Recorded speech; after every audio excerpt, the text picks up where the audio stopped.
Bene, buongiorno, benvenuti a tutti e vi ringrazio per la vostra presenza, la vostra partecipazione.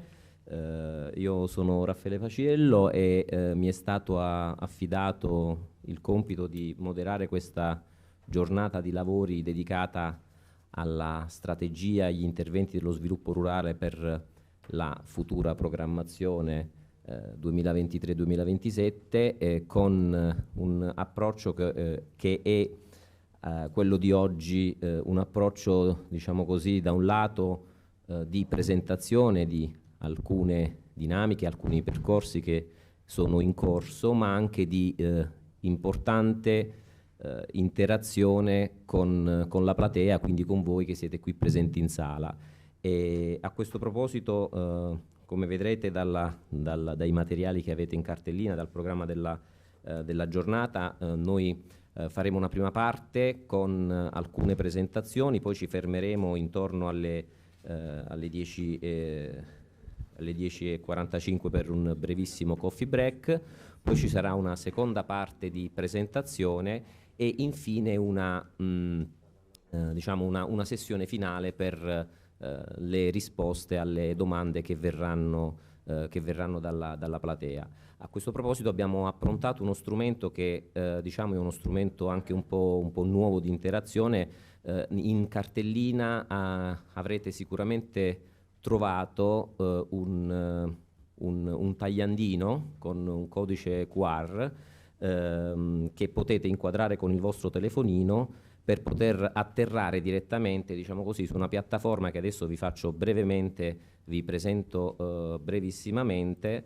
È una piattaforma Padlet, che è appunto una piattaforma a vostra disposizione per porre delle domande. La piattaforma è strutturata molto semplicemente in alcuni pilastri di discussione che sono poi quelli degli argomenti presentati dai nostri relatori e sotto appunto ciascun canale, ciascun relatore, ciascun intervento voi potrete porre con i vostri device, con i vostri telefoni, potrete porre le vostre richieste di chiarimento, le vostre domande. L'unica accortezza che vi chiediamo è quella per ciascuno di voi, quando andate a porre la domanda, di scrivere inizialmente il nome e il cognome e la vostra organizzazione di appartenenza, in maniera tale che poi noi abbiamo anche contezza di chi ha posto la domanda e possiamo poi nella fase finale proporre le risposte.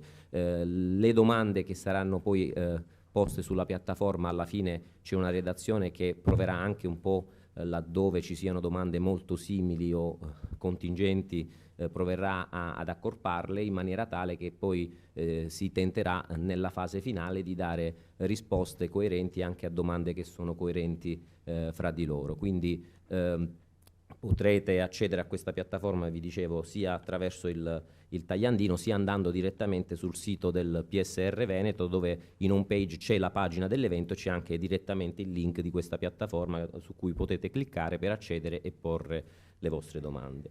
Io non vi rubo più altro tempo per la parte di presentazione e passerei subito alla introduzione dei lavori, ai saluti iniziali e poi al primo intervento che lascerei al dottor Andrea Comacchio, direttore dell'area marketing territoriale cultura, turismo, agricoltura e sport della Regione del Veneto.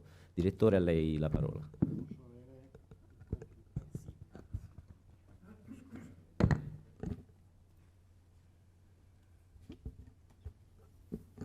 Allora, buongiorno a tutti. Vi porto innanzitutto i saluti dell'assessore Caner, che si scusa ma è stato precettato per una riunione sui fondi di confine e siccome era una riunione piuttosto, diciamo, complicata, gli è toccato rinunciare a questa occasione e diciamo, presenziare dall'altra parte. Ok, ce la possiamo fare. Allora.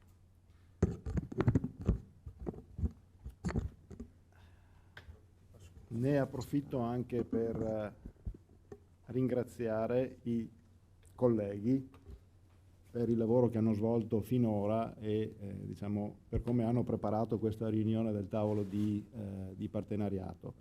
Io ho il compito di assopirvi trattando questo indice di argomenti, quindi con il riassunto delle puntate precedenti, una breve sintesi della proposta del piano strategico nazionale 23-27 e poi sulle questioni che abbiamo aperte prima di lasciare lo spazio ai colleghi che andranno a illustrarvi i contenuti della proposta di complemento regionale di programmazione. Prima di tutto occorre ricordare che la novità dell'approccio proposta per questa programmazione sta nel piano strategico nazionale, quindi un documento unico con un approccio strategico, con un nuovo modello di attuazione, New Delivery Model, basato diciamo sulla valutazione dei risultati e che unisce da un punto di vista strategico quello che era il primo pilastro e il secondo pilastro.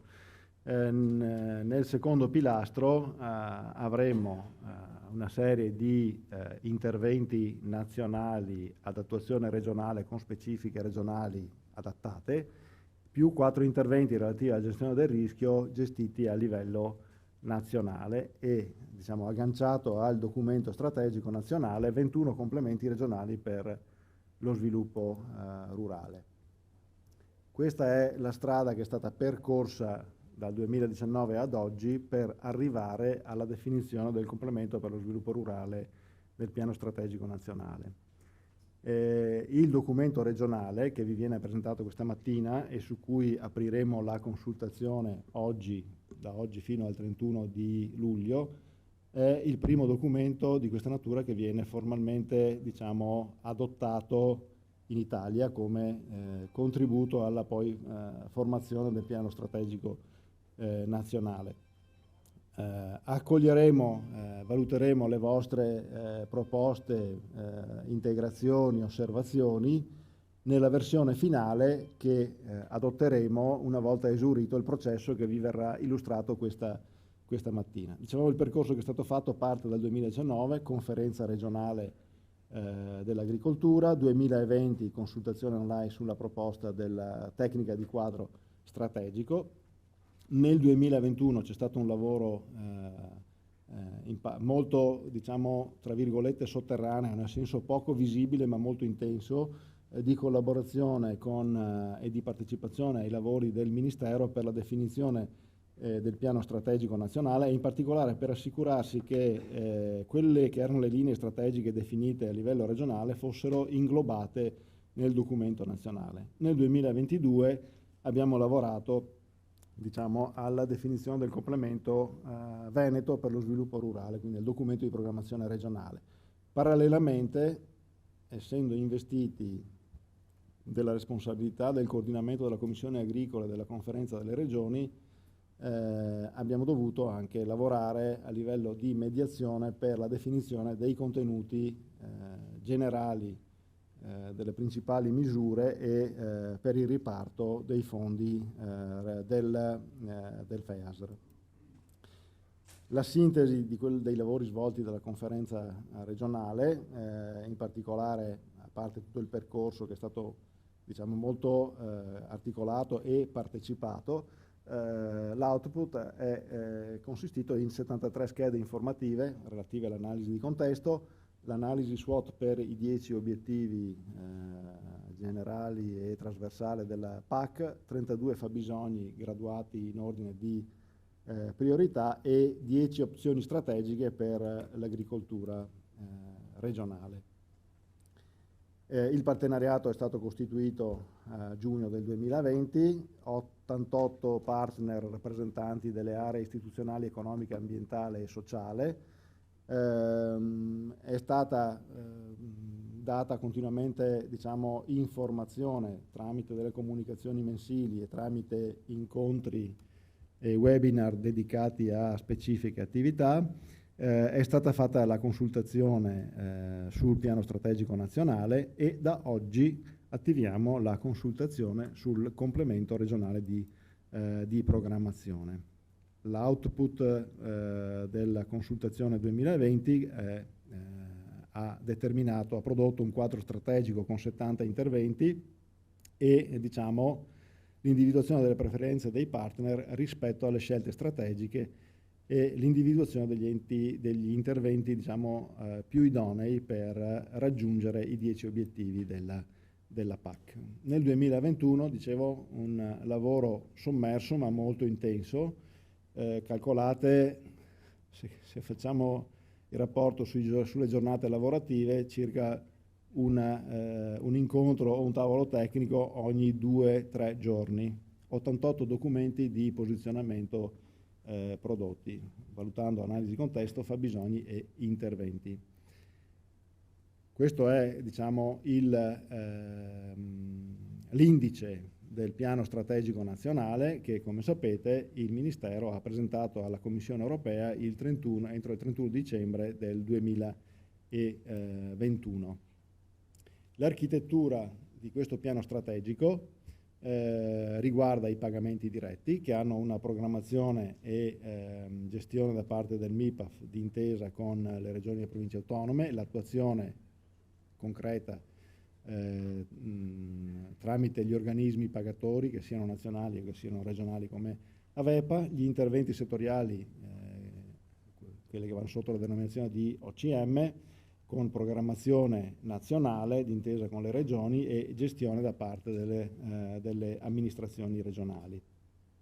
Interventi di sviluppo rurale invece che hanno programmazione e gestione regionale con eccezione degli interventi per la gestione del rischio.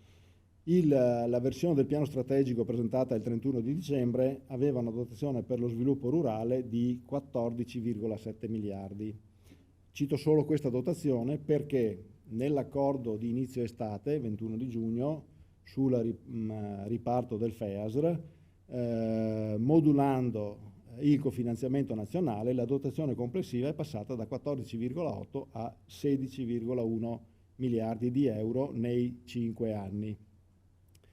Di questi 16 miliardi, 12, quasi 13, in realtà 12,9 miliardi, sono destinati alle regioni, quindi ai programmi delle regioni. Di questi 824 milioni sono destinati al documento di programmazione del Veneto. Quindi abbiamo avuto la dotazione complessiva il 21 diciamo santificata il 21 di giugno. Il 29, mercoledì, in giunta è stato adottato la prima proposta di documento di programmazione regionale. Sul piano nazionale restano aperte alcune questioni ancora molto importanti. In primis la necessità di formalizzare il rapporto tra Stato e regioni nella governance del piano strategico, in particolare per quanto riguarda l'attuazione del secondo pilastro, nel senso che ci siamo sempre detti che nulla cambia rispetto a prima, però bisogna scriverlo, essendo cambiate anche delle regole relative al funzionamento del FEASR, bisogna definire in particolare le cosiddette regole finanziarie e di condominio, cioè le modalità di intersezione reciproca tra regioni nella gestione finanziaria. Molto lavoro ancora da fare riguardo alla definizione dei premi per i 76 interventi che sono stati definiti a livello nazionale e molto da fare ancora per la risposta alle 244 osservazioni che l'Unione Europea ha formulato rispetto alla prima proposta di piano strategico nazionale. Come sapete, l'obiettivo che il Ministero ha dichiarato per l'invio della risposta alle osservazioni è il 31 di luglio. In realtà la settimana prossima dovrebbe venire convocata una riunione per riverificare diciamo, la serie di appuntamenti da qui a fine luglio e eventualmente le date per l'effettiva risposta al Ministero. Il complemento Veneto per lo sviluppo rurale del piano strategico nazionale della PAC 23-28, di cui vi parlerà vi parleranno diffusamente in senso generale il dottor Contarin e con riferimento ad ambiti specifici i colleghi che seguiranno, dottoressa Lazzaro, dottor Zannol e dottoressa Maier. Declina la strategia del piano strategico a livello regionale, evidenzia diciamo, le specificità delle scelte che caratterizzano l'attuazione in Veneto e diciamo, dettaglia gli interventi di sviluppo rurale attivati in Veneto rispetto diciamo, al menu proposto dal documento nazionale. Sempre a livello procedurale va considerato che in base alla norma regionale che disciplina la partecipazione alla formazione e all'attuazione delle politiche dell'Unione Europea, il complemento dovrà essere approvato con una deliberazione del Consiglio regionale, quindi ci deve essere una proposta della Giunta regionale e successivamente, una volta che avremo definito tutti i dettagli, dovrà essere approvato con una deliberazione del Consiglio regionale. Concludo con diciamo, la proposta di attività successive alla giornata di oggi. La giornata di oggi è quella che vedete evidenziata nella seconda casella in rosso. Diciamo, il 29 è stata adottata la proposta, su questa attiviamo la consultazione del partenariato fino al 31 di luglio. Nel frattempo, entro la fine del mese, dipende diciamo, dai tempi che verranno determinati, anche perché ci risulta che a oggi siamo l'unica regione che ha formalizzato l'adozione del proprio documento regionale. Successivamente vedremo con i termini definiti dal Ministero, lo invieremo la proposta diciamo, al Ministero per completare le risposte che lo stesso Ministero deve mandare alla Commissione Europea in riferimento alle 244 osservazioni formulate. A seguito diciamo, della approvazione del piano strategico nazionale, torneremo in giunta e poi in consiglio per approvare la versione definitiva del nostro documento strategico. Sono stato abbastanza veloce e tutto sommato sintetico e quindi darei la parola ai colleghi che seguono, in particolare a dottor Contarin. Sì, grazie. Allora, nel frattempo prepariamo le slide, grazie per l'illustrazione e con il dottor Contarin entriamo un po' nel merito come dire, dopo il quadro e il percorso anche abbastanza complesso in questa fase storica nel quadro del complemento di sviluppo rurale della Regione del Veneto, e poi come vedrete nel corso della giornata faremo con gli altri colleghi degli approfondimenti, dei focus su alcuni temi specifici. Grazie. Buongiorno a tutti anche da parte mia e adesso diciamo così proseguiamo nel percorso che ci ha delineato il collega dottor Comacchio e entriamo progressivamente nel merito di quelli che sono i contenuti che dovremo dare, che ritrovate, che abbiamo già impostato nella prima bozza del complemento, ma che servono anche a consapevolizzarvi e a consentirvi di partecipare con contezza e con la massima profondità alla consultazione che andremo a attivare. Per questo motivo daremo uno sguardo ai contenuti dello sviluppo rurale previsti, inseriti in termini di criteri all'interno del PSN. Ci soffermeremo sulla struttura che ha il complemento per lo sviluppo rurale 23-27 per il Veneto e daremo in particolare attenzione al quadro strategico che abbiamo cercato di costruire. Ci soffermeremo sull'impostazione che ha questo quadro strategico, poi stante l'attribuzione di specifiche competenze alle diverse strutture che compongono l'area diretta dal dottor Comacchio, per quanto sta appunto alla competenza della direzione che mi è affidata, mi soffermerò brevemente sugli interventi relativi allo sviluppo locale leader, che è competenza appunto gestione diretta della nostra direzione. Dunque, Come diceva Andrea, il PSN ha compiuto questa scelta a livello di interventi di sviluppo rurale, cioè quella di prevedere sostanzialmente 72 interventi nazionali con specifiche regionali.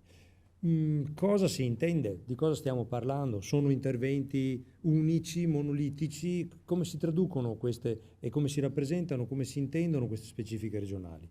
Allora, abbiamo avuto un importante chiarimento, vedete, talmente importante da meritare la data, il 6 maggio scorso, in cui il GeoHub, che è la struttura di interlocuzione di cui si è dotata DG Agri per ciascuno dei 27 Paesi membri, ha dato il suo taglio, cioè come rappresentare nel PSN le specifiche regionali. Ovvero, nel PSN la Commissione europea richiede la rappresentazione, l'enunciazione di tutti quei criteri e di tutti quei dettagli su scala che verranno applicati su scala regionale. Ovviamente non un dettaglio operativo da bando, ma la presentazione del fatto che quell'argomento, quel requisito, quel criterio viene applicato in almeno un contesto regionale. Ora, noi ci stiamo preparando e ci siamo dati come questo timing perché?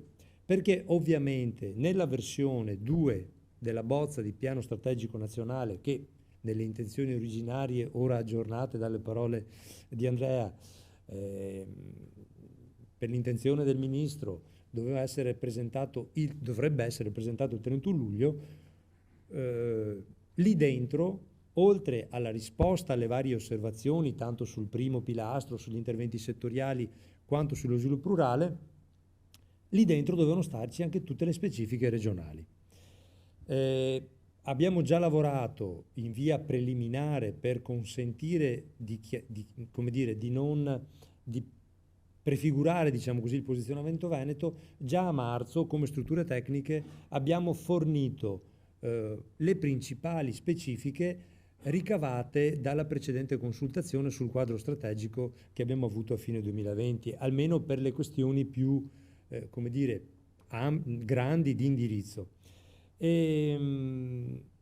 Ora ci stiamo attrezzando e l'adozione di questo complemento serve a ciò, e questa consultazione serve anche a ciò. Ci stiamo attrezzando per fornire invece le specifiche in qualche modo in versione avanzata, se non definitiva. Ora, il PSN PAC prevede questo per darci una cornice comune, che ogni regione sviluppi, presenti un proprio complemento per lo sviluppo rurale, costituisca un proprio comitato di monitoraggio regionale che accompagni la vita del complemento. Allora, il complemento è un documento attuativo, non è il programma che abbiamo sperimentato finora, non è il piano, è un elemento di dettaglio attuativo che riporta al dettaglio più opportuno le scelte che a livello regionale si compiranno per la declinazione di quegli interventi che sono previsti nel PSN e che si ha interesse ad attivare nel territorio regionale in quanto rispondenti alle esigenze specifiche di quella regione. Nelle nostre parole finora abbiamo usato adozione della bozza, prima adozione del complemento, nel senso che, come prefigurava Andrea, non è questa la versione definitiva, è la versione di partenza. Avremo un percorso di completamento progressivo alla luce anche dei chiarimenti e delle istruzioni che ci saranno tra Ministero e Commissione europea, per cui verosimilmente entro la fine dell'anno avremo poi l'adozione della versione definitiva di complemento. Quali sono le fondamenta di questo complemento? Le ha citate prima Andrea, quindi io le affido alla vostra lettura. Di certo vi invito a cogliere che c'è un filo di coerenza e un filo di costruzione progressiva rispetto a una partenza che, come ricorderete, è stata all'indomani della presentazione delle proposte di nuovi regolamenti per la PAC post 2020 da parte della Commissione europea, cosa che è avvenuta, come ricorderete, a giugno del 2018. Qual è la struttura che ha il complemento? Eccolo qui. Questo è l'indice, è un indice relativamente semplice, ma è un indice logico. Si parte dal dichiarare le modalità, introdurre la portata del documento, dichiarare le modalità con cui il documento è stato anche oggetto di interlocuzione, di consultazione, una proposizione strategica, dopodiché l'analisi, l'individuazione delle esigenze, la declinazione delle priorità, l'enucleazione degli elementi comuni a tutti gli interventi, le strategie, come dire, più significative per l'ACHIS, per la digitalizzazione, per lo sviluppo locale, e poi la descrizione in 45 schede dei 45 interventi sui 72 disponibili che attiviamo a livello regionale, che proponiamo di attivare a livello regionale in quanto coerenti alle esigenze che sono emerse nella fase di analisi. Gli auto previsti, il piano finanziario e così via, fino alla governance regionale. Ora, vedete usato in questo indice colori diversi perché in colore, diciamo così, rosso e giallo trovate gli elementi strategici che sono anche, diciamo così, gli elementi, sì, sono gli elementi strategici. In giallo, scusatemi, trovate una serie di informazioni direttamente connesse con la qualificazione, con la descrizione del quadro degli interventi, dei 45 interventi. Questi materiali vi sono già stati messi a disposizione nel sito dedicato a questa consultazione del partenariato e li trovate lì rappresentati per esteso. Alcuni di questi capitoli, in particolare quelli dell'ultima parte, nel complemento sono parzialmente descritti in questo momento. Perché? Perché mancano ancora delle istruzioni di dettaglio per poterli comporre. Allora, come ho detto poc'anzi, in risposta alle esigenze emerse nelle fasi di analisi, la scelta che fa il complemento è quella di attivare 45 interventi. Gli interventi sono di fatto l'equivalente degli attuali tipi di intervento, per capirci, usando il lessico di questa programmazione. Per quanto riguarda ciascuno dei 45 interventi, sono esplicitate le condizioni di attivazione, di accesso agli interventi e gli impegni previsti. Ok? Nonché troverete scritte le scelte regionali rispetto a delle opzioni che il PSN consente facoltativamente. Cioè abbiamo rappresentato nelle nostre schede di intervento, rispetto a un range ampio che il PSN consente per un determinato criterio, dove il Veneto si colloca rispetto a quel criterio, quale pezzo di quel criterio il Veneto ritiene da adottare.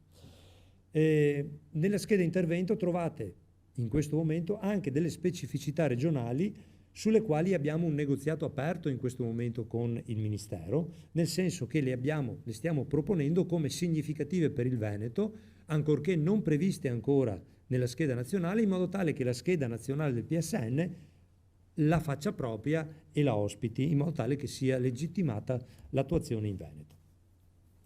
Allora, io non vi elencherò gli interventi, però li abbiamo rappresentati così, qualificandoli rispetto ai vari gruppi ammessi dal regolamento. Il regolamento ammette 8 tipi di intervento di sviluppo rurale che vanno dagli interventi agroclimatico-ambientali, la prima riga, fino all'ACHIS, lo scambio di conoscenze, diffusione dell'informazione, che è l'ultima riga.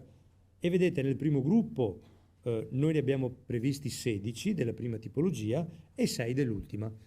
E nelle righe intermedie trovate la diversa qualificazione dei vari interventi. Un'altra rappresentazione più d'impatto grafico che vi dà, diciamo così, in termini di numero di interventi. Queste non sono né risorse né vuol dire che sono più importanti. È diciamo così, l'esito di questa proposta di articolazione di interventi.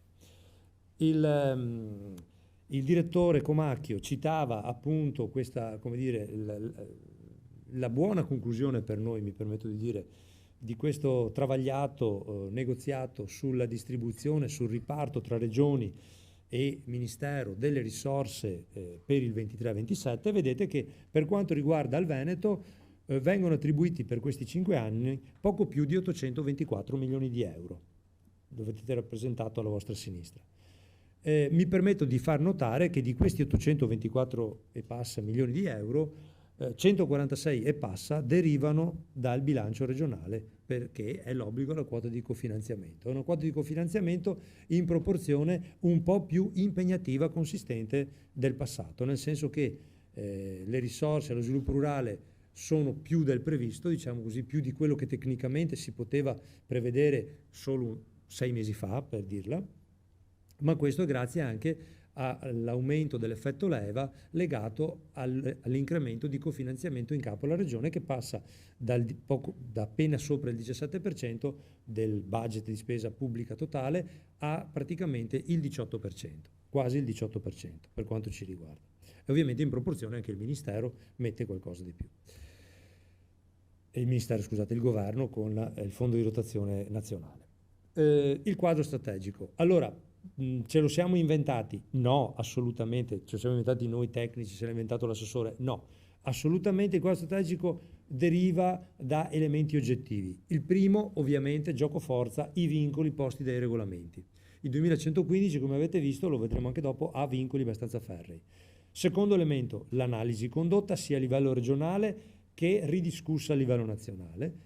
La logica di intervento. Ovviamente abbiamo tenuto conto in questi elementi degli esiti delle consultazioni fatte. Pensiamo in particolare a questa che stiamo avviando, ma anche a quella soprattutto di impostazione più ampia che abbiamo avuto a fine 2020.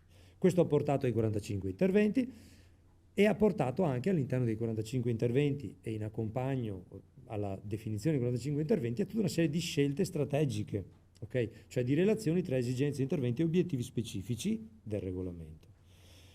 Ovviamente è ovvio che il PSN, come dire, non è stato un esercizio totalmente libero, solo basato sul particolare regionale, deve tener conto della cornice del PSN. La cornice del PSN deve tener conto di tutte le realtà regionali, non solo della nostra, ovviamente.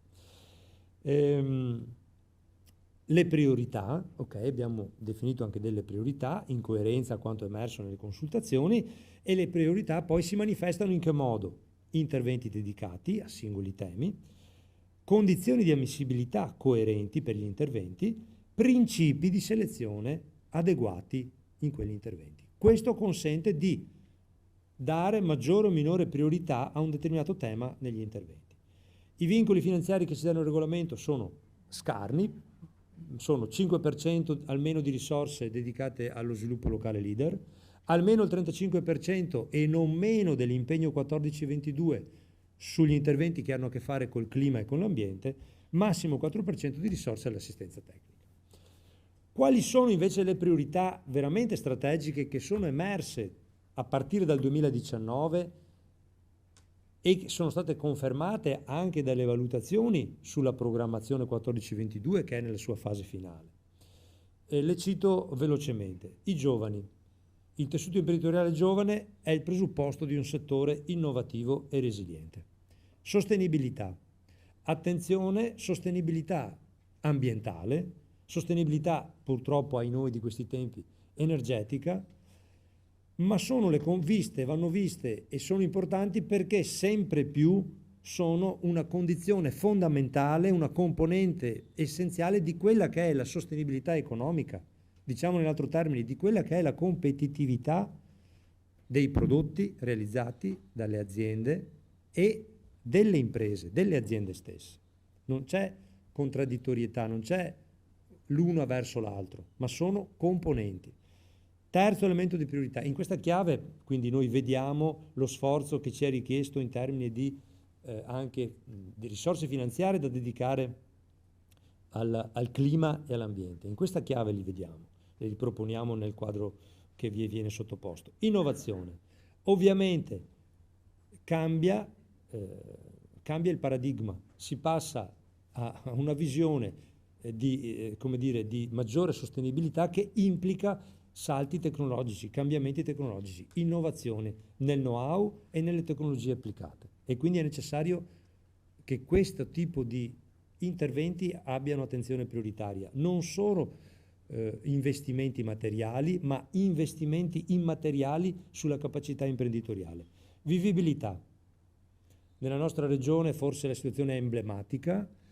Ad aree tra le più avanzate del livello europeo in termini di capacità economica di produzione di valore aggiunto, anche nel settore agricolo e agroalimentare, abbiamo aree che vivono una rarefazione di servizi, una rarefazione di presenza imprenditoriale, una rarefazione di vivibilità, una minore dotazione di servizi. Su questi dobbiamo porre attenzione prioritariamente. Fragilità. Fragilità è dal punto di vista, diciamo così, territoriale, contesti in cui la prosecuzione, lo sviluppo delle attività agricole determinano la capacità di quel territorio di guardare avanti, di non subire tutte le conseguenze dell'abbandono. È solo montagna, non è solo montagna, sono anche le aree immediatamente prima delle montagne, sono anche le quote immediatamente sotto le montagne. Focalizzazione. L'avete colto tutti.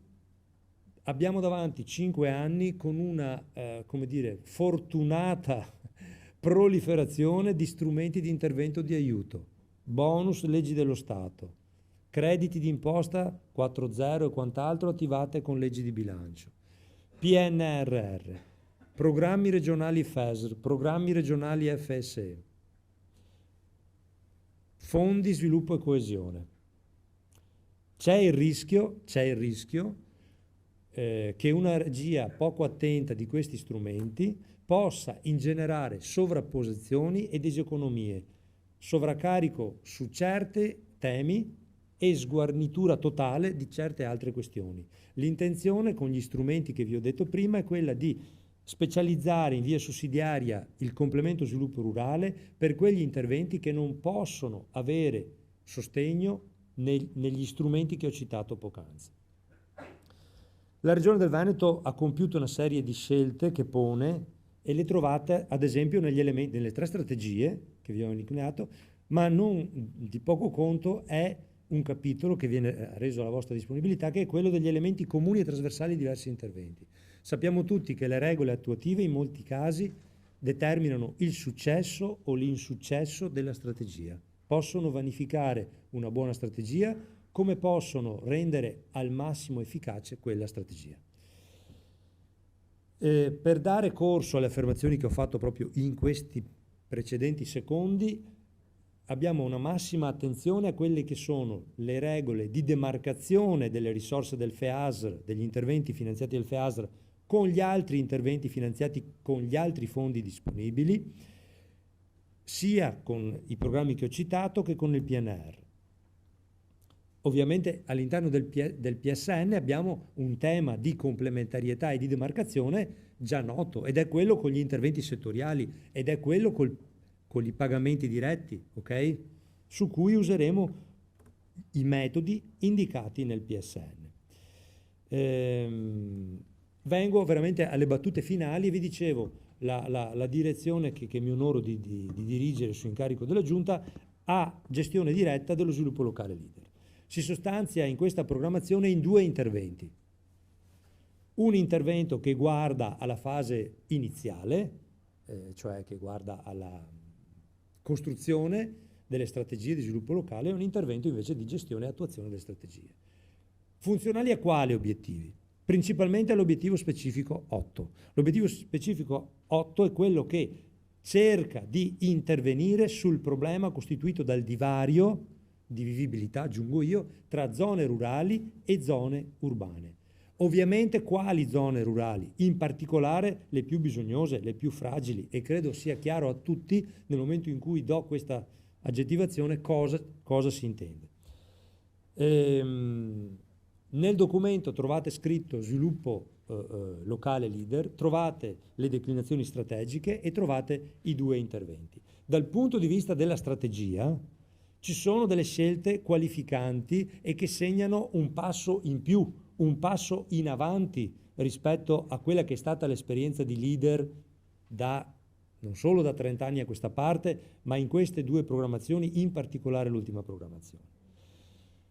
Maggiore focalizzazione sul sostegno alla vivibilità delle zone rurali, delle aree rurali, ruolo cruciale del partenariato e dell'animazione dei territori. Quindi in termini di eleggibilità restiamo sui territori e sui criteri di individuazione dei territori già usati nel 14-22, l'importanza della demarcazione rispetto ad altri strumenti, in particolare ai programmi regionali che intervengono nelle stesse aree, proprio per andare a colpire quello che è lo specifico di questi temi che solo con il complemento sviluppo rurale possiamo perseguire. In sintesi, lo sviluppo locale leader anche, meglio, nella programmazione 23-27 verrà usato in aggiunta agli interventi regionali a bando regionali in quei territori circoscritti e limitati, concentrandolo su questo tema delle condizioni di vivibilità delle zone rurali più bisognose. Grazie per l'attenzione. Grazie. Grazie dottor Contarin e grazie anche per il quadro, anche in questo caso cavato sul territorio regionale, ma soprattutto per alcuni spunti che poi verranno dopo su cui andremo ad approfondire con gli interventi dei colleghi rispetto ai singoli temi e anche per, diciamo così, l'attenzione che lei ha dedicato anche rispetto alla pluralità degli strumenti e al ruolo del partenariato, che su questa nuova stagione di programmazione sarà ancora più importante proprio nella demarcazione, ma anche nell'accompagnare la necessità di questo nuovo approccio degli strumenti e di questo nuovo approccio anche rispetto ai temi dell'innovazione, dei giovani e così via. A questo proposito vi ricordo che anche rispetto all'ultimo intervento, se avete già in questa fase dei quesiti o delle richieste di chiarimento, le potete presentare sulla bacheca che vi ho illustrato all'inizio. E a questo punto io passerei subito la parola alla dottoressa Barbara Lazzaro della Unità Organizzativa Agroambiente della Regione del Veneto per appunto un approfondimento sugli interventi che compongono l'architettura verde del quadro strategico. Noi siamo partiti nella programmazione dello sviluppo rurale per la parte agroclimatico-ambientale dalle strategie fondanti che la Commissione ha emanato prima ancora del regolamento sullo sviluppo rurale, la Farm to Fork e la strategia sulla biodiversità. Perché parto da qua? Perché sostanzialmente tutti quegli obiettivi che queste due strategie ponevano all'interno del nuovo periodo di programmazione diventano all'interno del piano strategico popolamento di indicatori specifici. A questi indicatori specifici devono rispondere in questo momento anche tutte le azioni, gli interventi, le operazioni che costituiscono l'architettura verde della PAC. In questo senso l'architettura verde della PAC adesso diventa molto diversa da quello che conoscevamo prima, soprattutto per il primo scalino, quello che riguarda la condizionalità rafforzata. Perché? Perché se andiamo dentro alle osservazioni che ha posto la Commissione anche negli ultimi scambi con l'Italia, è chiaro che quello che si intende valorizzare non è solo la complementarietà tra tutte queste fonti di finanziamento, ma il fatto che la condizionalità, differentemente da quanto accadeva fino ad oggi, deve rispondere a tutta una serie di esigenze. Questo significa che a livello regionale la declinazione della condizionalità nazionale dovrà rispondere in primo luogo a quelle che sono le esigenze espresse dal complemento e dall'analisi che è già stata fatta. Non possono esserci delle esigenze e dei fabbisogni che non trovano completamento o nella condizionalità o nella parte degli ecoschemi oppure nella parte delle misure agroclimatico-ambientali. Quindi l'attenzione deve essere trasversale perché ognuno dei punti di debolezza della realtà veneta debba trovare completamento e riscontro all'interno della condizionalità, piuttosto che negli ecoschemi, piuttosto che nelle H, per diventare popolamento degli indicatori che abbiamo visto prima. Vi ho messo 2 pile di soldi al lato del secondo e del terzo scalino. Perché? Perché forse ai più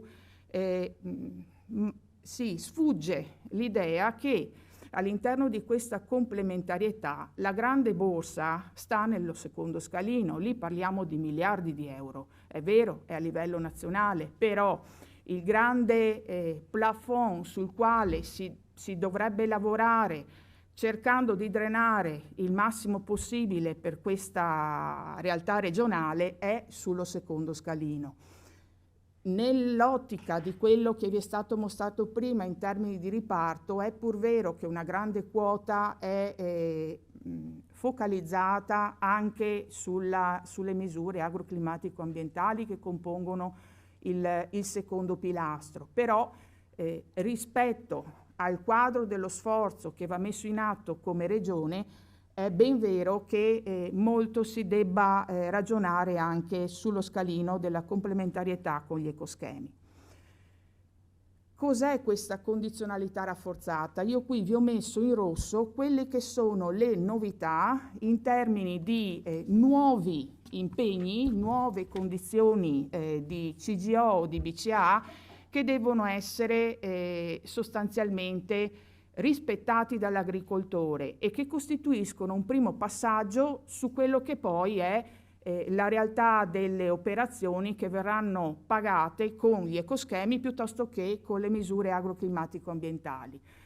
Ci sono 5, dove vedete il bollino new, 5 obblighi completamente nuovi, 2 sono fondamentali io credo per questa regione. Il primo riguarda il controllo dell'inquinamento da fosfati, si tratta di fare un registro che fino a ieri non era chiesto a nessuno, d'accordo, sul fosforo. Un altro è il CGO 8 relativo all'uso sostenibile dei prodotti fitosanitari, che non è la compilazione del registro, quello è diventato il CGO 7, è sostanzialmente un insieme di nuove condizioni di verifica che sono chieste all'interno della condizionalità sia per la distribuzione, la taratura, la regolazione delle macchine, ma anche per tutto lo stoccaggio e la dismissione dei reflui che poi originano dal lavaggio degli attrezzi con cui ho distribuito i prodotti fitosanitari. Entriamo negli ecoschemi. Il discorso qui si fa molto severo, perché è severo il giudizio che la Commissione ha dato con le osservazioni sui contenuti degli ecoschemi. In questo momento l'unico che viene definito, concepito in maniera razionale è l'ecoschema 1 sulla riduzione dell'impiego degli antibiotici e sugli obiettivi di pascolamento razionale. Qui c'è sempre da lavorare, però viene definito un ecoschema che ha, proprio per la sua diversificazione anche di applicazione, la possibilità di dare dei risultati concreti anche in termini di rendicontazione e monitoraggio degli impatti. Diversa è la situazione per l'ecoschema 2 sull'inerbimento delle colture arboree, per l'ecoschema 3 sugli uliveti e per l'ecoschema 4 sui sistemi foraggieri intensivi. Perché?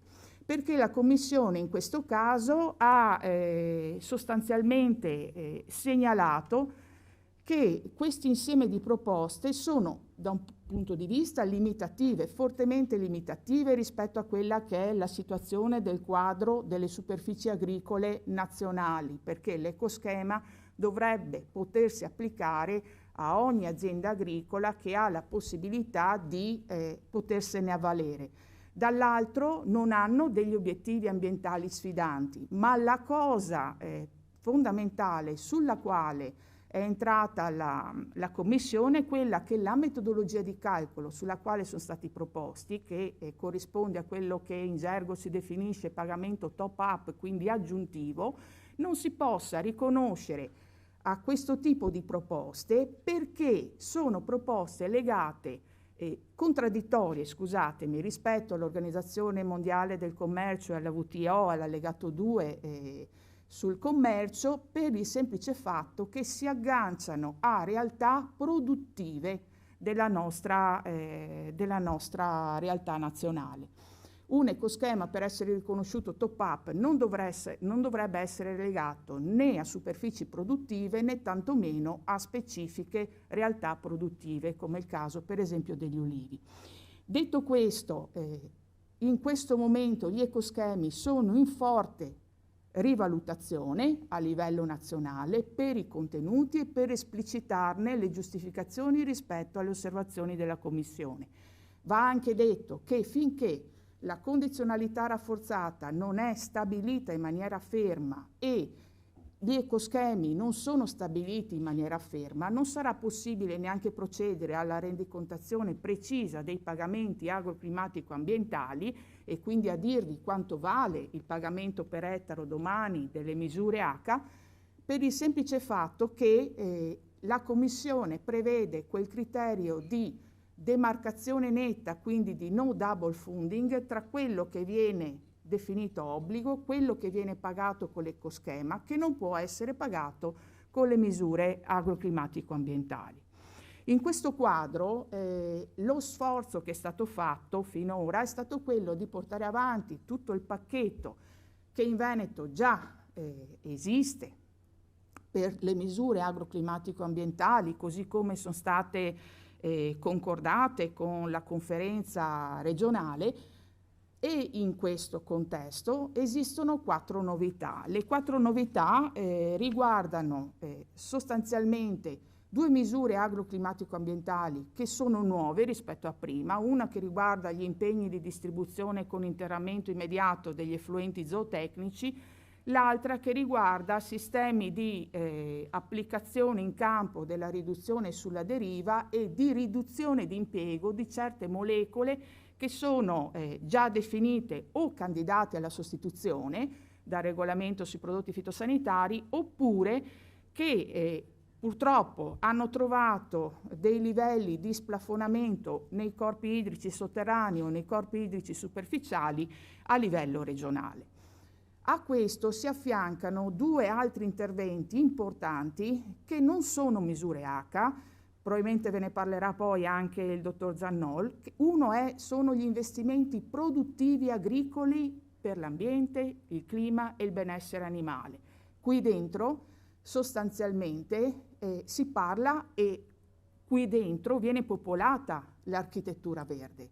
Sono investimenti di mitigazione ai cambiamenti climatici anche a livello di stalla, sono investimenti di tutela e di riordino di tutta la fase di gestione degli effluenti, dei reflui di utilizzo dei prodotti fitosanitari, sono investimenti nel benessere animale all'interno del contesto di gestione zootecnica, perché ridurre la mortalità significa evitare emissioni improprie nell'ambiente. Al di là, e un'altra novità, scusate, l'ultima, riguarda i pagamenti. Questo si chiama pagamento compensativo per obblighi. Dovete leggerlo come si diceva una volta l'indennità. Questa nella vecchia programmazione si sarebbe chiamata indennità direttiva quadro acque. Cos'è che possiamo pagare qui? Qui si può pagare, perché l'ha detto la Commissione nel momento in cui è stata fatta l'esplicita richiesta, si può pagare quell'obbligo che adesso viene inserito in condizionalità ed è un'eccezione rispetto alla condizionalità rafforzata che non può essere pagata, quell'obbligo per la realizzazione di quel registro sul fosforo di cui parlavamo prima. Ma si possono anche pagare eventuali obblighi che domani l'autorità di bacino dell'Alto Adriatico piuttosto che l'autorità di bacino del fiume Po dovessero, per qualche motivo di mitigazione ambientale, inserire nell'esercizio delle attività degli agricoltori per quanto riguarda i prodotti fitosanitari. Detto questo, nel quadro delle nuove misure agroclimatico-ambientali dovete scordarvi quelle che erano le applicazioni delle misure e dei tipi di intervento attuali. Perché lo dico? Perché sono tutte spezzettate. Vi ha mostrato prima Franco Contarin un insieme di una bella pila, un bellissimo istogramma alto di interventi delle misure agroclimatico-ambientali. Non vuol dire che sono di più e non vuol dire che ci sono più soldi, vuol dire solo che quello che c'era prima è spezzettato in 2 o 3 parti e per fare una misura come quella di adesso, prendo per esempio la 10.1.2, gestione razionale ottimizzata della fertilizzazione e dell'irrigazione, adesso ne devo fare 3, ne devo fare una sulle cover crop, una sulla parte irrigua e una sulla parte nutrizionale, d'accordo? Perché? Perché ognuna ha una propria rendicontazione in termini di obiettivi e finisce ad essere calcolata rispetto a quelli che sono gli indicatori che devono popolare le strategie.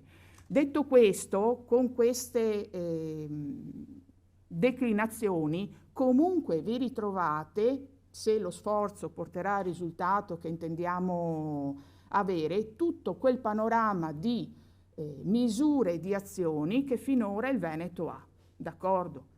Dovremo poi spiegarvi come si combineranno, ben si intende, nel momento in cui riusciremo a portarle a casa con i nostri contenuti, perché questo è il primo sforzo che stiamo cercando di fare. Un ultimo aspetto sul quale pongo la vostra attenzione è questo.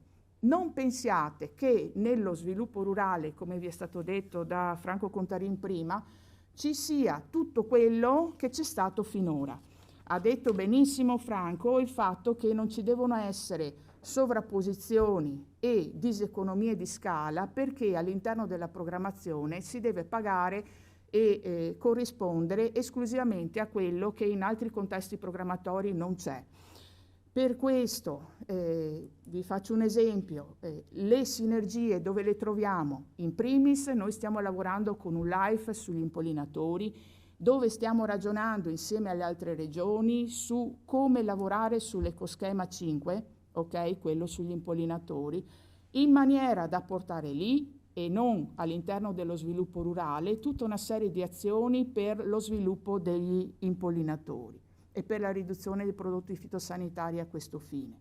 Dall'altra parte nel piano nazionale PNRR voi trovate che ci sono tutta una serie di fondi che interessano da una parte il settore dell'agricoltura, dall'altro dell'irrigazione, dall'altro tutta quella parte che finora come competenza gestivamo in termini di borghi rurali. Tutta la questione dei borghi rurali è andata a collocarsi all'interno del PNRR, non ne ragioneremo all'interno della misura e delle misure dell'architettura verde. Lo sforzo che stiamo facendo è anche quello di far colloquiare il nostro documento che uscirà con tutta la programmazione su Rete Natura 2000 contenuta nei PAF, in maniera che possa essere rendicontata anche a quel fine. Sui calcoli non troverete niente ancora nel complemento regionale, staremo attenti alle osservazioni che sono pervenute dalla Commissione. La Commissione vuole dei pagamenti che siano rendicontati su basi dati che sono recenti, prima cosa, e seconda cosa li pretende territorializzati, quindi di sicuro i pagamenti che verranno poi calcolati saranno distinti per contesti territoriali di pianura piuttosto che di montagna, piuttosto che di collina. Ecco, chiudo qua. Grazie. Grazie mille. Allora, prima della pausa caffè vorrei ricordare a tutti che i materiali che comunque state visualizzando, le slide, sono disponibili sul sito del PSR Veneto, quindi li potrete scaricare da lì per poterli poi rivedere e per poter supportare anche la fase successiva di consultazione che sarà, che è aperta da oggi. Passiamo agli interventi a sostegno degli investimenti materiali e immateriali e per questo lascio la parola ad Alberto Zannol della direzione agroalimentare della Regione del Veneto. Grazie. Grazie e buongiorno a tutti. Allora, io adesso vi andrò ad illustrare brevemente quelli che sono gli interventi che sono collegati alla direzione agroalimentare, che sono quelli funzionali appunto agli investimenti materiali e immateriali nella maniera più specifica. Gli interventi sono molti, per cui io non mi soffermerò su ciascun intervento, ma farò solamente percorrerò quelli che sono tutti gli interventi, andando a individuare eventualmente quelle che sono le possibili differenze rispetto alla programmazione attuale e poi facciamo un flash invece su quelli che sono dei cosiddetti, chiamiamoli così, nuovi interventi, o meglio, interventi che vengono organizzati in maniera diversa rispetto al precedente, a questa programmazione, all'attuale, per dare evidenza di eventuali appunto modifiche. Allora, io ho distinto questa serie di interventi secondo quelle che sono le loro finalità. Questo raggruppamento sono i cosiddetti investimenti per la competitività, cioè investimenti che hanno una funzione specifica e puntuale rispetto a quello che deve essere la capacità dell'azienda ad essere sul mercato. Raggruppano questi interventi raggruppano sia investimenti classici, quindi gli investimenti produttivi agricoli per la competitività, ma anche tutta una serie di altri interventi sia in ambito agricolo che in ambito della trasformazione e della commercializzazione, ma anche una serie di altri interventi che sono, diciamo così, a conforto ed accompagnamento, perché anche gli interventi collegati alla partecipazione ai regimi di qualità e alla promozione dei prodotti di qualità si ritiene siano funzionali comunque a garantire la competitività del sistema agroindustriale nell'ambito evidentemente appunto del mercato. Quali sono le principali differenze rispetto diciamo così, agli interventi attuali? Vedete che in realtà quelli che io adesso vedete qui davanti sono interventi che ricordano quelli che sono interventi già presenti nella presente programmazione. Quindi, che differenze ci sono? Tendenzialmente abbiamo mantenuto quelle che sono le caratteristiche degli interventi attuali, proprio per garantire e dare continuità diciamo così, all'azione e quindi anche dare semplicità diciamo, nel seguire da parte dei soggetti quella che è la programmazione. Le differenze sostanziali sono che per quanto riguarda gli investimenti produttivi è stato inserito un nuovo criterio di selezione che riguarda quella che è chiamiamola così, la qualificazione sociale dell'impresa, funzionale a diciamo così, garantire una valutazione di quelle che è la capacità dell'impresa di aderire a quelli che sono programmi per il lavoro e per la garanzia della salute e della qualità evidentemente del lavoro stesso.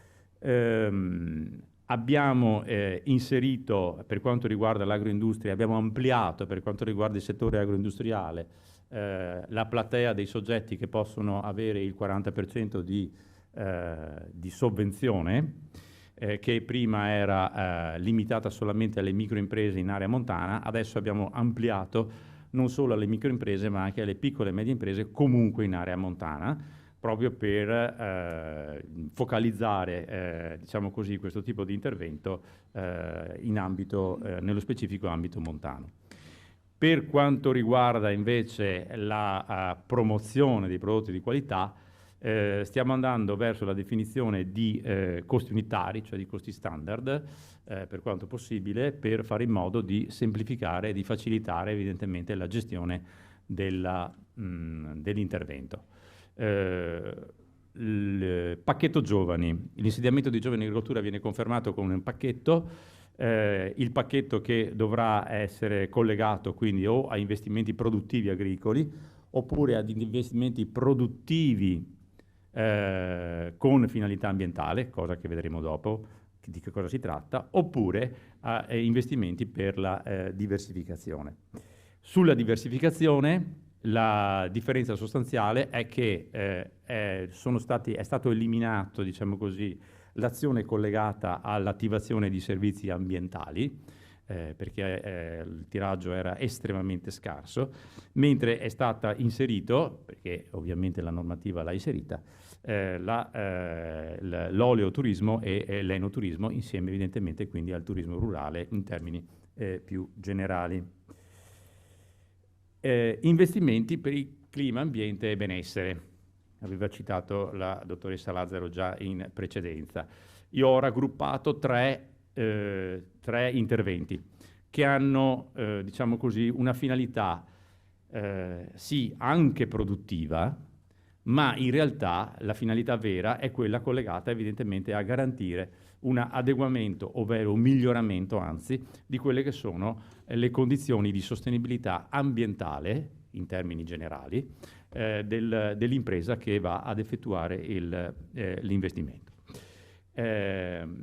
Allora, la categoria nuova, perché in realtà gli investimenti non produttivi agricoli con finalità ambientale è una categoria che già esisteva e diciamo così che anche qui in termini molto generali non ci sono grosse novità rispetto alla programmazione attuale per quanto riguarda sia le tipologie che le spese ammissibili.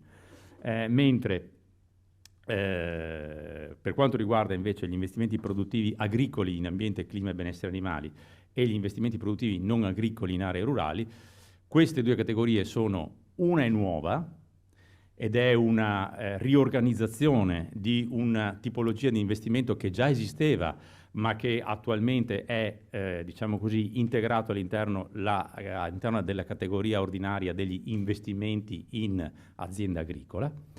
E invece gli investimenti produttivi non agricoli in aree rurali è una tipologia che già esiste, ma che è stata, diciamo così, ristrutturata. Di questi due li vedremo un attimo più avanti in maniera un pochino più puntuale. Poi passiamo poi a una categoria di, diciamo così, di investimenti, perché anche questi sono investimenti di carattere immateriale, che insieme diciamo così, all'area della cooperazione, quindi all'area che è funzionale all'innovazione, va a popolare e a dare significato a quello che è il sistema dell'ACHIS. Prima è stato accennato dai colleghi sulla necessità di fare in modo che ci sia una sempre maggiore compartecipazione da parte dell'impresa a quella che devono essere le conoscenze collegate all'innovazione. Ebbene, sia allora questo gruppo che il gruppo poi successivo collegato evidentemente appunto specificatamente all'innovazione è funzionale a questo scopo. In questa slide sono catalogati gli investimenti collegati allo scambio di conoscenze e alla diffusione dell'innovazione. Vedete, per quanto riguarda le prime 4 categorie, sono una riproposizione di tipologie di intervento che già sono presenti e già sono ampiamente conosciute, dalla consulenza alla formazione di consulenti, alle attività di formazione e alle azioni di informazione. Le ultime 2 sono invece degli interventi nuovi che vanno a specificare, l'uno in maniera un pochino più dettagliata, quelle che sono delle azioni di dimostrazione che attualmente sono presenti anche nell'attuale programmazione, ma sono all'interno delle azioni di informazione. E l'ultimo invece è una tipologia di intervento specifico inserito come base di collegamento e di rapporto con il sistema della innovazione e poi della diffusione, e di questo lo vedremo un attimo più avanti. Il gruppo successivo, appunto, collegato comunque a quello precedente, proprio per la finalità, è quello della cooperazione per l'innovazione. Allora, il primo intervento, il sostegno operativo ai gruppi PEI Agri, richiama e rinnova quello che è l'intervento già presente in questa programmazione, lo rende da un certo punto di vista più snello, perché in questo caso ci sarà la presentazione di un'unica domanda, non più di 2 domande come in questa programmazione, ricordate la misura 16.1 e la misura 16.2, e vengono catalogati il tipo di progetti di innovazione in 3 tipologie. Progetti pilota, progetti cioè caratterizzati da quella che è la loro unicità e la loro originalità, progetti di sviluppo, che sono i progetti classici per la valutazione e la valutazione di nuove pratiche e nuove tecnologie, quindi il processo di sviluppo sperimentale vero e proprio, e i processi dimostrativi, cioè processi che, diciamo così, progetti dimostrativi, cioè progetti che si pongono alla fine, diciamo così, dell'azione sperimentale e servono per andare a fare una specie di validazione tecnologica, cioè una specie di collaudo finale di quelli che sono i risultati di progetti di sviluppo o comunque di progetti sperimentali. Accanto a questi tipi di progetto che possono essere oggetto di finanziamento, rimane comunque anche l'azione collegata all'innovation brokering e quindi tutta quell'attività funzionale alla definizione di quelli che sono eventuali linee di sviluppo e alla preparazione appunto della fase progettuale. Anche qui viene confermato ovviamente l'approccio compartecipato, quindi attraverso evidentemente un sistema di cooperazione tra soggetti, i soggetti che sono e che devono essere interessati chiaramente allo scopo, quindi la situazione non cambia rispetto alla situazione, all'attualità. La cooperazione per lo sviluppo rurale locale di Smart Villages sono interventi che riguardano anche qui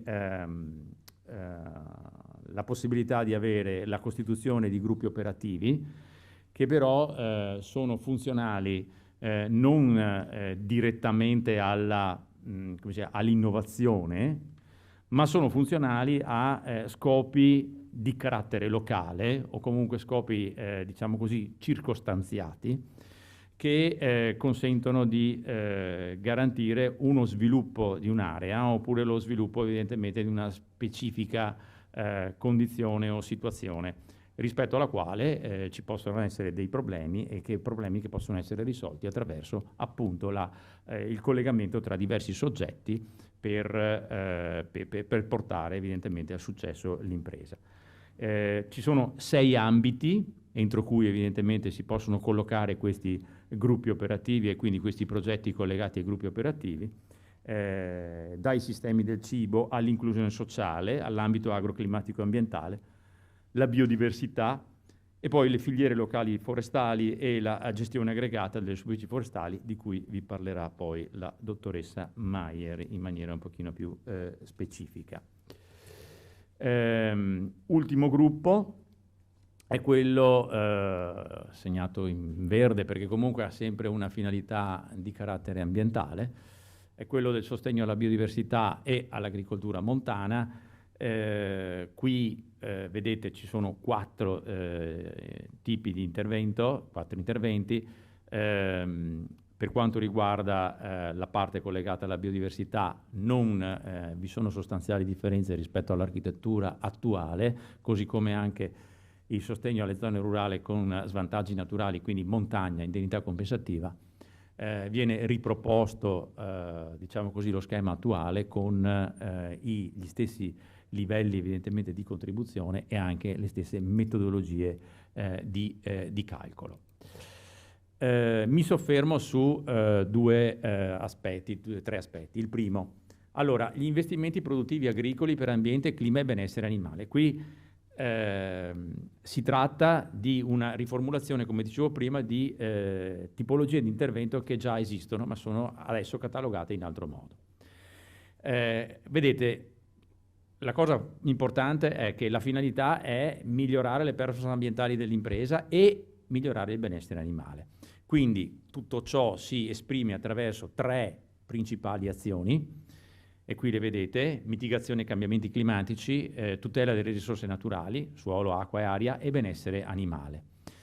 A queste azioni corrispondono evidentemente delle tipologie di investimenti che possono essere vengono considerate ammissibili. Qui non ve li sto a elencare, però capite bene che qui, tanto per farvi un esempio, se un'impresa agricola ha intenzione evidentemente di effettuare un intervento collegato all'acquisto, che so, di una irroratrice con sistemi evidentemente tali per garantire un recupero dei prodotti fitosanitari e quindi una riduzione della dispersione dell'ambiente, capite bene che entra in questo gruppo di intervento, non sull'intervento legato evidentemente alla competitività. Così come tutti quelli che sono gli interventi collegati alla stalla, a partire evidentemente dagli interventi di carattere strutturale per il benessere e la biosicurezza, fino a interventi per la gestione della razione, così come gli interventi per la gestione dei reflui zootecnici. Bene, tutti questi interventi rientrano all'interno di questa tipologia, di questo tipo di investimento, di questo tipo di intervento. Le spese, allora qui proprio per le finalità non esiste, come invece esiste negli investimenti strutturali ordinari, chiamiamoli così, per la competitività, non esiste una spesa minima. E come vedete, per quelle tipologie di investimento collegate alla riduzione dei gas climateranti e ammoniaca e alla fertilità e alla struttura del suolo, l'intensità dell'aiuto non è quella ordinaria che, come ricordo, va dal 40 al 60%, come per gli investimenti per la competitività, ma viene portata all'80%. Questa invece sono gli investimenti produttivi non agricoli in aree rurali. Questa è stata ridisegnata completamente.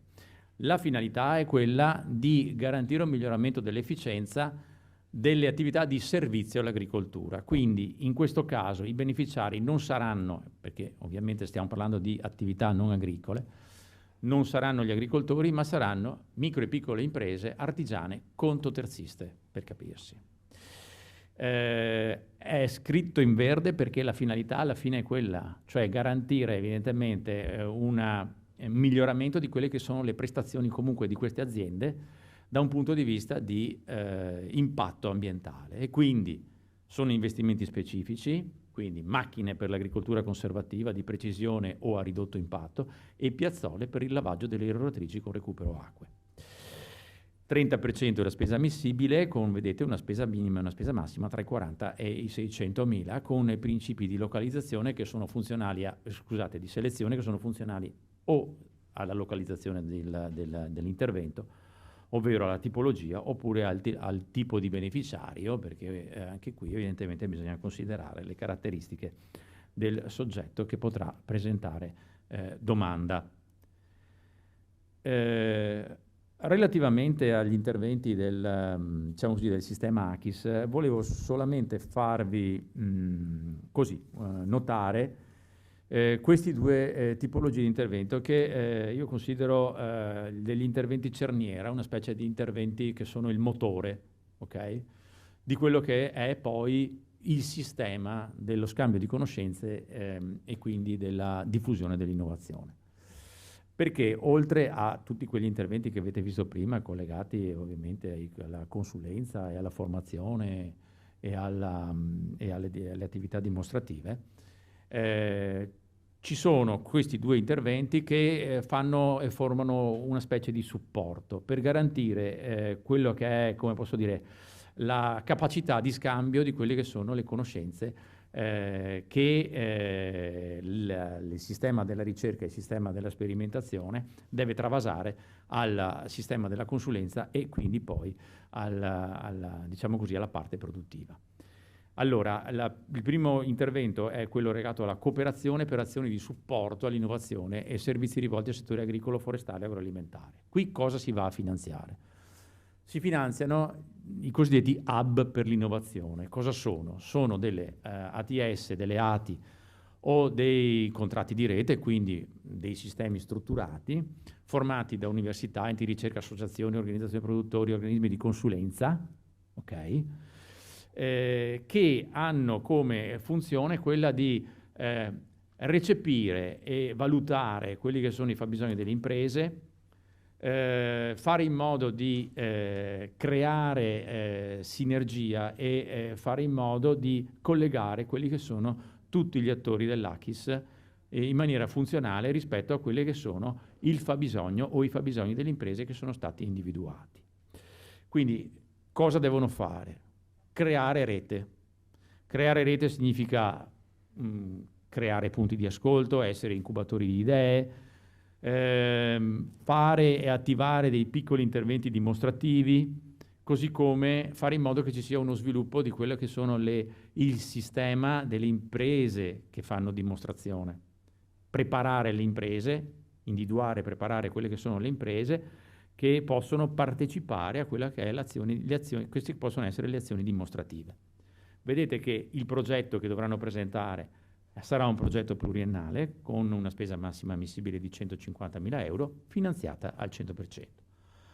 L'altro intervento su cui volevo fermarmi un attimo erano i servizi di back office per l'ACIS. Questo è un intervento che è dedicato a Veneto Agricoltura, quindi è una cosa che viene comunque gestita a livello evidentemente di sistema pubblico, ma è fondamentale perché diventa il supporto di consulenza sia per gli organismi di consulenza e per gli altri attori dell'ACIS, in funzione evidentemente di garantire la maggior diffusione possibile di quelle che sono i risultati, diciamo così, di tutto il sistema dell'innovazione e delle attività di recepimento dei fabbisogni delle imprese.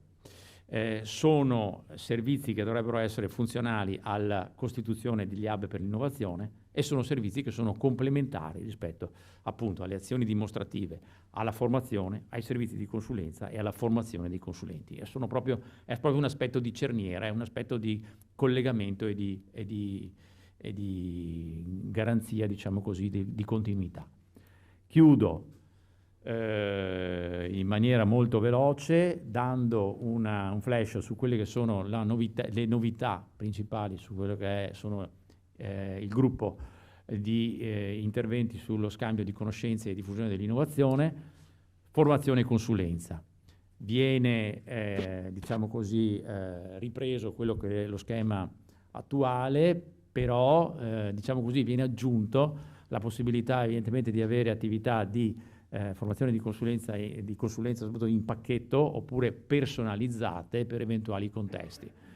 Ci siamo accorti per esempio che nel caso in cui evidentemente sia necessario avere azioni di consulenza o azioni di formazione nell'ambito dei gruppi operativi PEI, ovviamente c'è bisogno evidentemente di formazione e consulenza specifica e quindi bisogna andare incontro a queste necessità dando la possibilità di individuare da parte del gruppo PEI direttamente la tipologia di formazione e di consulenza che è necessaria, non attraverso evidentemente l'applicazione del menu di formazione e di consulenze che è previsto nell'ordinarietà.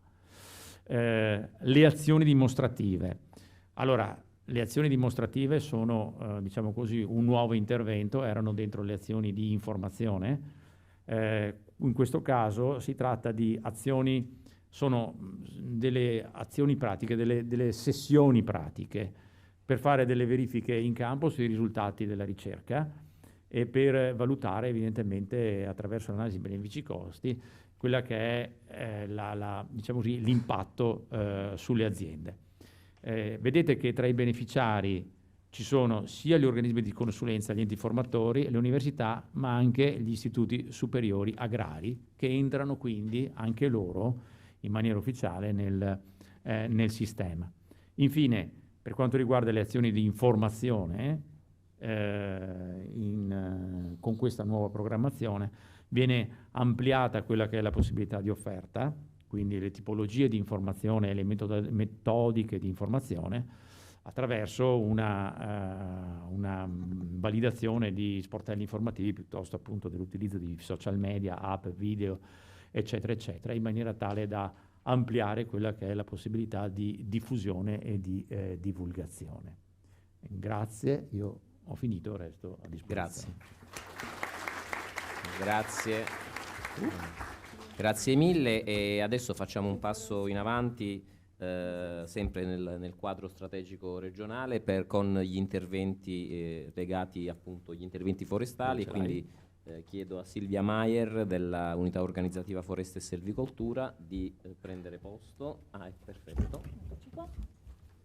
Grazie.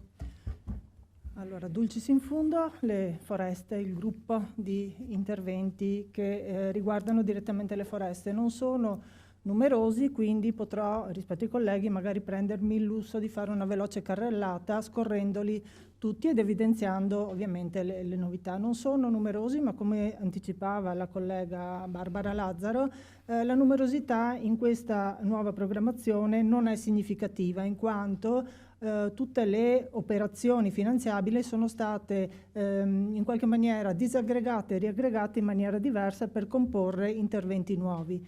In questi 9 interventi dedicati al settore foreste trovate bene o male tutto quello che era la vecchia misura 8 della presente programmazione e qualche novità significativa su cui mi soffermerò.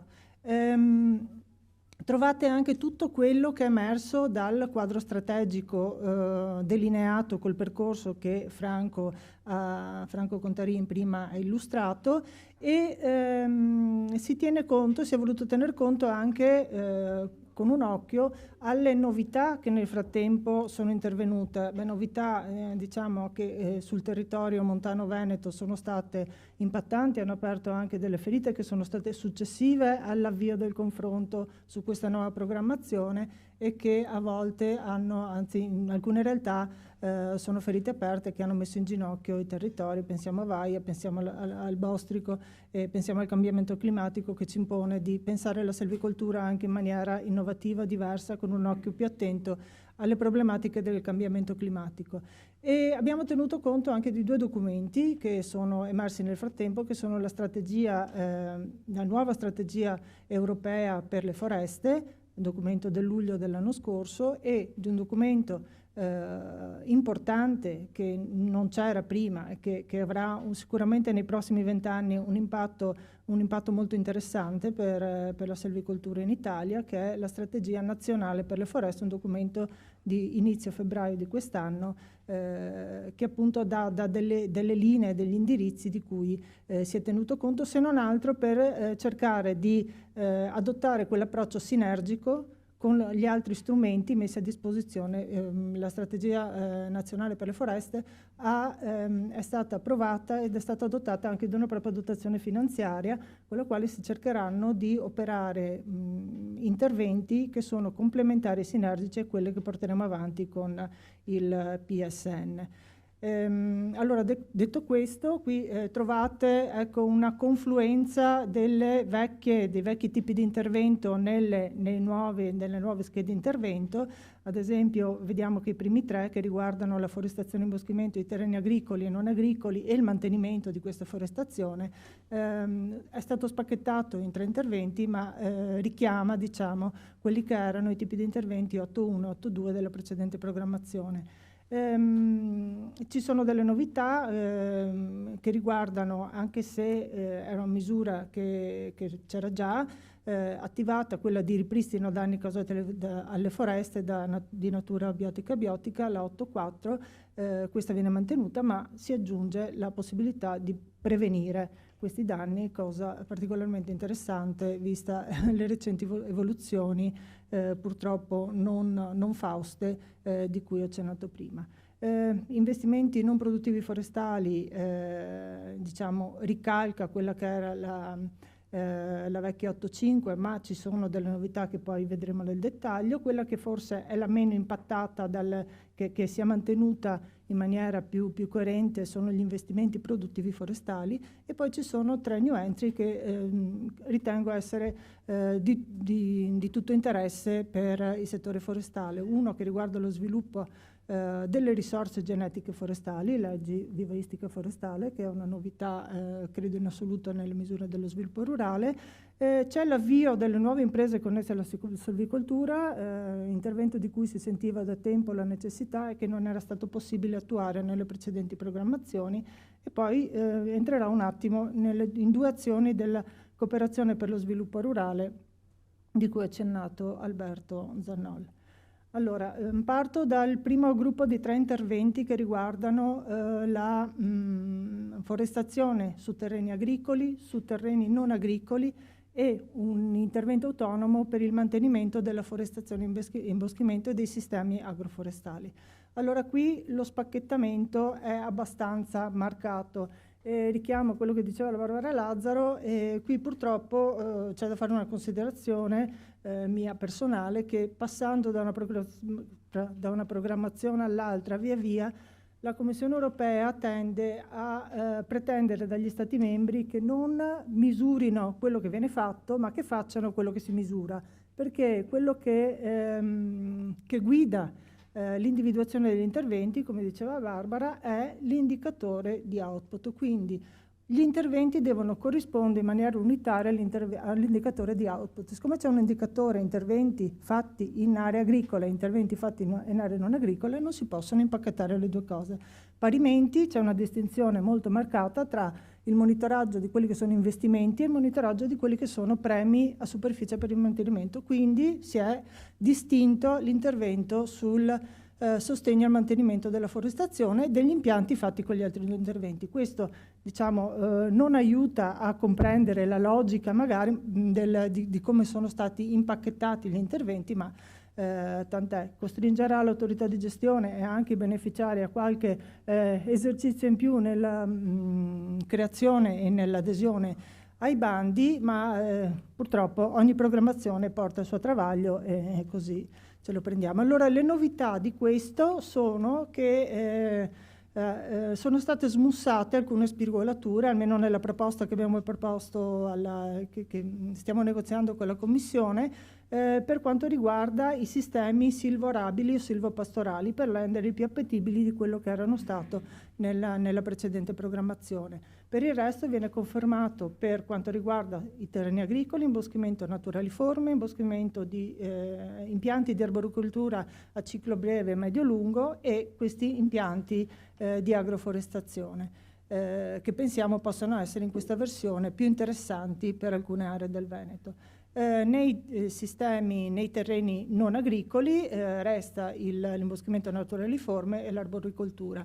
Una novità nel mantenimento, oltre a dare un premio dove è pertinente per mancati redditi e in ogni caso per manutenzione per gli interventi realizzati con i 2 interventi di investimento pertinente, abbiamo raccolto delle esigenze del territorio di poter dare un premio per il mantenimento di quegli imboschimenti fatti con l'ex 2080 o con la misura F, eccetera, che hanno finito i 20 anni di impegno e che però non sono classificabili tout court a bosco, in quanto sono stati fatti magari inizialmente con l'idea di fare un'arboricoltura da legno che però tecnicamente non è stata seguita, quindi adesso ci sono questi popolamenti un po' confusi. Ecco, per dare la possibilità di avere un sostegno per le cure culturali di questi boschi, abbiamo pensato a questa misura che può supportare la trasformazione, dove le condizioni ecologiche sono favorevoli, di questa iniziale arboricoltura da legno tecnicamente non riuscita in un bosco naturaliforme, per poi appunto poterlo far accedere a gli interventi specifici della manutenzione di tipo forestale, perché in questo momento questi sono destinati a sparire perché sono in un limbo e mantenerli, intervenire purtroppo costa.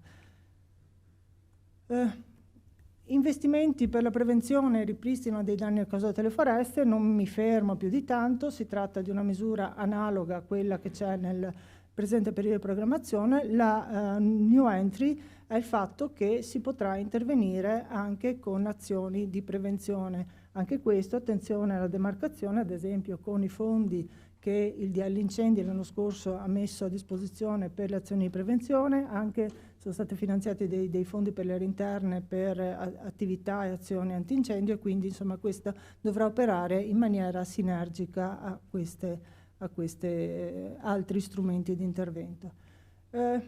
Un'altra novità è che nella scheda intervento che riguarda gli investimenti non produttivi forestali, ovvero quelli che hanno, pur nella molteplicità delle funzioni delle foreste, in cui la funzione economica non deve mai essere trascurata, diciamo, ma la priorità di questi interventi sono quelli per una selvicoltura sostenibile e con finalità prioritariamente ambientali ed adattamento al cambiamento climatico.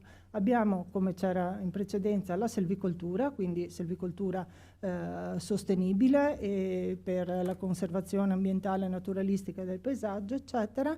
Però abbiamo inserito qui dentro in un'unica scheda di intervento anche quello che era il vecchio intervento 4.3 sulla viabilità, secondo il principio per cui la viabilità non è un intervento produttivo che serve un'azienda per aumentare la propria redditività, ma è un sistema per permettere l'accesso, l'accessibilità delle foreste anche per interventi di tutela ambientale, anche per interventi di ripristino e anche, perché no, per la fruizione, che è un'attività di interesse, una funzione appunto di interesse pubblico. Quindi abbiamo proposto alla Commissione di mettere la viabilità forestale in questa misura, dove tra l'altro c'è una percentuale di cofinanziamento che è molto più interessante di dove stava prima. Parimenti per i piani di gestione, che prima erano considerati un intervento di tipo produttivo nelle 8.6, l'abbiamo ritenuto invece, considerata la funzione multidisciplinare di questi piani di gestione, che non sono solo piani economici, ma sono piani di riassetto del territorio, abbiamo ritenuto di metterlo qua e che speriamo che così possa diventare una misura più strutturale che inviti con un coefficiente anche di cofinanziamento più interessante, che inviti a estendere questa pianificazione, questo anche in maniera sinergica con quello che si sta facendo con finanziamenti del Fondo Foreste e della Strategia Forestale, di avviare come Regione una pianificazione forestale cosiddetta di area vasta, i piani forestali di indirizzo territoriale, che quindi completerebbe il quadro della pianificazione su cui appunto bisogna puntare per avere una selvicoltura sostenibile e un sistema gestito. Investimenti produttivi forestali, vado veloce perché non ci sono sostanziali novità, ammodernamento e miglioramento aziendale, immobili, infrastrutture, parco macchine e attrezzature, e anche tutti quegli strumenti che possono portare al miglioramento qualitativo della tracciabilità dei prodotti, della differenziazione e anche della promozione e differenziazione degli sbocchi sul mercato. Veniamo quindi alle novità. Vivaistica forestale, sviluppo sostenibile delle risorse genetiche. Questa è una novità. Voi considerato una duplice fatto che sta sotto gli occhi di tutti. La prima è che ci sono delle aree vastissime in ambiente montano che bisognerà iniziare a accompagnare in un intervento di ripopolamento, di ripristino, di imboschimento. In alcuni posti la natura farà il suo corso, in alcuni altri bisognerà accompagnarlo anche con interventi di migrazione assistita delle specie, in ottica cambiamento climatico, eccetera, eccetera. Dall'altra il PNRR, l'unica cosa che dice, e che dice anche la strategia forestale UE, è che bisogna piantare alberi dappertutto, soprattutto in pianura, e 6.600.000 alberi sono previsto di piantarli in Italia entro il 2024. Capite bene che se non abbiamo una vivaistica forestale forte dietro alle spalle di questo, non ci sarà la possibilità di intervenire con piante di origine certificata autoctona, e quindi potremo dal punto di vista della biodiversità avere un boomerang piuttosto che un incremento. Quindi con questa azione, con questo intervento, speriamo di poter mettere le basi per un coinvolgimento non solo del livello istituzionale ma anche del territorio, dei imprenditori vivaisti privati, per così delineare una nuova vivaistica forestale in Veneto.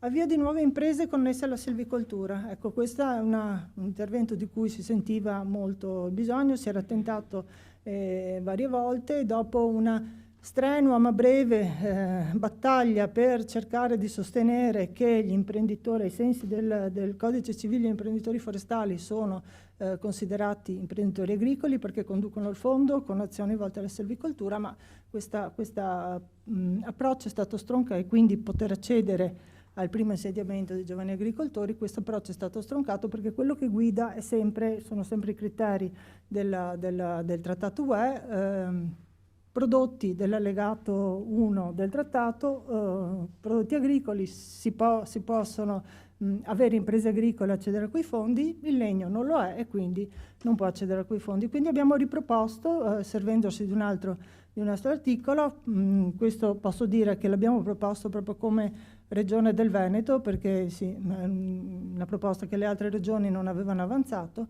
ma abbiamo cercato di mutuare il pacchetto giovani dell'agricoltura in versione forestale, con delle differenze. Intanto non si tratta di un'azione riservata ai giovani, perché non c'è la parola, sono nuove imprese connesse alla silvicoltura che possono riguardare il codice Teco 02 silvicoltura o prima trasformazione codice Teco 16. La modalità di attuazione sarà prevista, sarà comunque a pacchetto, quindi con un premio per il primo insediamento. Qui abbiamo focalizzato, perché questa è la nostra proposta, i 40.000 euro, mutuandoli dall'esperienza agricola, ma non è detto, non focalizzatevi su questo, perché il negoziato e il calcolo dei premi è ancora in corso, e quindi questo potrebbe anche variare, ma la nostra proposta è questa: un premio primo insediamento per le aziende che si insediano per la prima volta con questi codici o che trasformano l'attività verso questi codici in via prioritaria, e obbligatoriamente un investimento produttivo forestale con un piano aziendale eccetera eccetera, più facoltativamente altri interventi dal pacchetto del quadro strategico e dal complemento sviluppo rurale della Regione Veneto. Ultimo, cooperazione per lo sviluppo rurale, locale Smart Villages. In questo aggregato di azioni, no, per promuovere la cooperazione e lo sviluppo rurale locale, abbiamo inteso proporre due azioni che credo siano di interesse, visto anche quello che si sta muovendo sul territorio. Una dedicata alle filiere forestali, per sostenere la creazione di quegli accordi di foresta che recentemente la normativa ha definito, o altre filiere locali bosco-legno, con gruppi di cooperazione che devono avere una componente sostanziale di proprietà forestale, ma possono anche avere figure imprenditoriali di altro tipo nella loro compagine. L'altra invece riguarda la cooperazione forestale che promuove la costituzione di consorzi forestali o associazioni tra proprietari, quindi quell'aggregazione di quella proprietà molto, molto disgregata e che quindi non riesce a far massa critica per una gestione sostenibile delle foreste, di cui tanto si è auspicato e che adesso, anche grazie a varie iniziative sul territorio che sta portando avanti Veneto Agricoltura, anche su mandato della Regione, si stanno concretizzando. Ecco, vorremmo poter dare con questo supporto gambe anche a queste iniziative. Ho chiuso, vi ringrazio, non so se... Grazie.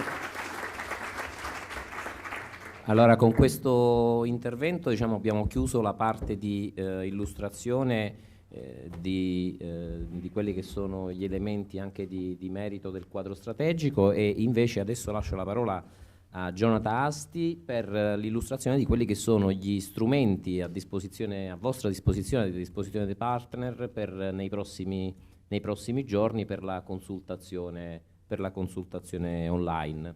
A te, Jonathan. Buongiorno a tutti anche da parte mia.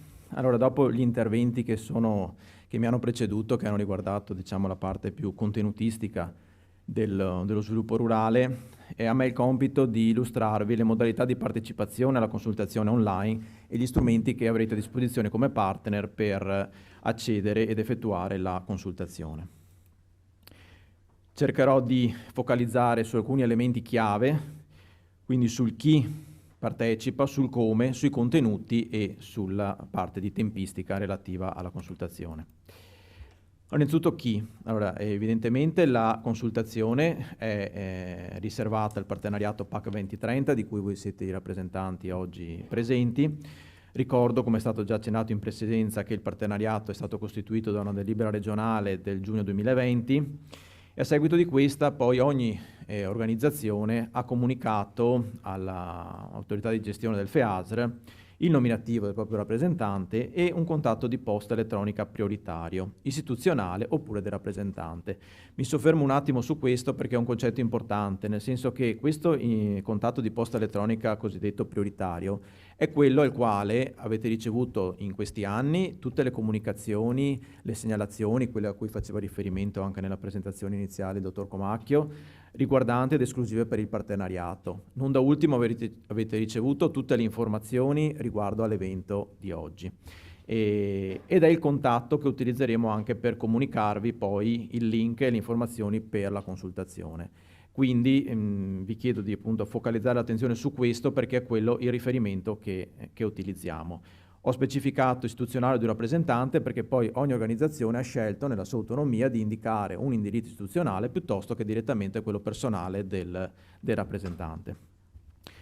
Nel maggio 2022 a questo proposito abbiamo fatto anche un aggiornamento per la conferma dei dati dell'organizzazione del rappresentante e in diversi di voi ci hanno anche risposto aggiornando i dati. Questo è un aggiornamento che è in essere, continuerà e che vi invitiamo a fare in maniera puntuale perché questo permette di avere sempre dei contatti aggiornati su tutte le comunicazioni che abbiamo necessità di darvi. Ogni partner potrà compilare un modulo di consultazione, quindi ognuno riceverà il link per accedere alla consultazione e riceverà anche un link per visualizzare i materiali a disposizione, sui quali dopo vi darò una panoramica più dettagliata e approfondita. Per ogni partner noi considereremo valido un solo questionario inviato. Questo cosa vuol dire? Che avrete la possibilità di inviarne anche più di uno, nel caso in cui riteniate di aver introdotto degli errori, dover integrare o quant'altro. La regola che ci diamo è questa: noi alla chiusura riterremo valido per ogni partner solo l'ultimo inviato in ordine cronologico, intendendo che quello va ad annullare e a sostituire, completare i precedenti che sono partiti evidentemente in maniera incompleta o non perfettamente coerente con quello che volevate comunicare. La consultazione si svolge sulla piattaforma di Google Moduli che conoscete. A sinistra della slide vedete anche i browser che sono consigliati per la compilazione, sono i browser di utilizzo più frequente e diffuso, quindi non penso ci siano criticità in questo senso, e nella cartella Drive che vi viene messa a disposizione con i vari documenti troverete anche comunque un facsimile in formato Word della consultazione. Questo per permettervi all'interno della vostra organizzazione di raccogliere varie osservazioni, di organizzare poi quella che è l'inserimento materiale all'interno del modulo informatico. Nella prima videata proprio che vi comparirà vi verranno chieste alcune informazioni. Mi soffermo nuovamente sul discorso delle mail del partner, nel senso che qui andrete a indicare una email che non necessariamente sarà quella a cui facevo riferimento prima, ma tenete presente una cosa: la mail che indicate qui è quella alla quale verrà indirizzato poi il questionario interamente compilato una volta che l'avete inviato. Quindi potete indicare quella istituzionale, quella del soggetto che lo compila, sappiate però che a questa mail arriverà il questionario compilato. Ecco, quindi tenete presente questo ai fini della consultazione, della sola consultazione, questa particolarità. Dopodiché, se voi vi logate a Google con un dominio Gmail o più improbabile o con un provider Gmail, avrete anche la funzione di salvataggio automatico, e altrimenti il salvataggio avviene nel momento in cui andate a inviare l'intero questionario. Vi verrà chiesto di indicare l'ente di cui fate parte per ovviamente ricondurre il modo di consultazione all'ente corretto. troverete un link che vi apre, diciamo, un file che elenca tutti i soggetti che compongono il partenariato. Vi chiediamo la cortesia di allineare, diciamo, la denominazione con quella presente nell'elenco, in maniera tale che non ci siano poi dubbi sulla riconduzione all'esatto ente del questionario che viene inviato. Accennavo prima una cartella che vi viene messa a disposizione con una serie di documenti. Allora, intanto lo scopo della cartella, lo scopo è quello di fornirvi dei materiali che in parte sono stati anche presentati oggi ad uso vostro, ad uso del partner. Quindi vi chiediamo che la divulgazione avvenga solo all'interno delle vostre organizzazioni. Questo per ovviamente permettere una maggior condivisione all'interno della vostra organizzazione, anche ai fini poi delle scelte che volete esprimere all'interno della consultazione stessa. Cosa troverete? Allora, vi ho già accennato prima, troverete il facsimile editabile della consultazione in maniera tale da poterlo utilizzare, troverete l'elenco dei componenti del partenariato, troverete una serie di capitoli che costituiscono quella che è la proposta di complemento regionale di sviluppo rurale, del quale Franco Contarin prima vi ha dato un'enunciazione molto più dettagliata. Quali sono questi capitoli che mettiamo a disposizione? L'introduzione, la dichiarazione strategica, l'analisi di contesto, le priorità e le scelte strategiche, le 3 strategie che sono state già nominate regionali relative all'ACHIS, alla digitalizzazione e al leader, il capitolo di elementi comuni e trasversali agli interventi, le schede intervento dei 45 interventi programmati e infine poi troverete anche il link al PSN PAC direttamente dal sito della Rete Rurale Nazionale, in maniera tale che, come abbiamo ben delineato come il complemento regionale si colloca all'interno del PSN PAC, lì si possono trovare tutti i documenti relativi al contenitore, diciamo, più grande. In una cartella dedicata troverete proprio le schede intervento, troverete sia le 45 schede intervento singole, sia un file che le comprende tutte e 45 assieme. A seconda della vostra comodità di utilizzo potrete scaricare i vari documenti a piacimento. In un'altra cartella invece sono raccolte tutte le presentazioni che abbiamo esposto oggi e che sono già presenti, comunque vi ricordo, anche sulla pagina web su psrveneto.it della pagina evento dell'incontro di oggi. Come è strutturata la consultazione? 2 sono le sezioni che troverete e che vengono proposte di affrontare. Allora, innanzitutto la compilazione delle 2 sezioni è completamente facoltativa, quindi la scelta è vostra di cosa compilare all'interno del questionario. Nella sezione 1 il focus è sulla dichiarazione strategica regionale. Qui il partner potrà esprimersi con un'osservazione motivata in merito alla dichiarazione strategica. Viene data possibilità di 1500 caratteri nella digitazione e sottolineo il concetto dell'osservazione motivata che poi ritorna anche successivamente. Ecco, la richiesta è quella di motivare le vostre osservazioni perché per poi dare un riscontro a quelle che vengono fatte è importante capirne il contesto di derivazione e capire la motivazione che porta a un'osservazione piuttosto che ad un'altra. Ecco, questo sicuramente aiuta a contestualizzare meglio poi anche le nostre risposte che daremo. E questo riguarda la prima sezione. Nella seconda sezione invece vengono proposti gli interventi di sviluppo rurale 23-27 attivati in Veneto. Allora qui potrete scegliere fino a un massimo di 5 interventi sui quali produrre le vostre osservazioni motivate. E qui avrete all'interno di questi 5 interventi 4 aspetti in cui viene data la possibilità di esprimervi. Per ogni aspetto avrete 1000 caratteri disponibili per il commento. I 4 aspetti sono i seguenti. Il primo sono i beneficiari e le relative condizioni di ammissibilità. Il secondo sono le condizioni di ammissibilità dell'intervento. Il terzo sono gli impegni laddove pertinente e il quarto sono i principi di selezione. Quindi voi avrete a disposizione comunque le schede di intervento complete allo stato attuale, però i 4 aspetti su cui potete esprimervi sono questi che vi ho appena enunciato. Entriamo nello specifico. Sezione 1, qui troverete la dichiarazione strategica che è presente anche nella cartella Drive tra i documenti che vi avevo accennato prima, ma qui la troverete di nuovo riproposta interamente nel testo. Al termine, diciamo, del testo troverete la possibilità di inserire o meno l'osservazione. Se cliccherete sì, vi si aprirà una pagina con il box dove potrete inserire la vostra osservazione nei limiti dei caratteri che vi ho detto. Se cliccherete no, andrete direttamente alla sezione numero 2, quindi quella degli interventi. Nella sezione numero 2, per l'appunto, troverete un menu a tendina con i 45 interventi.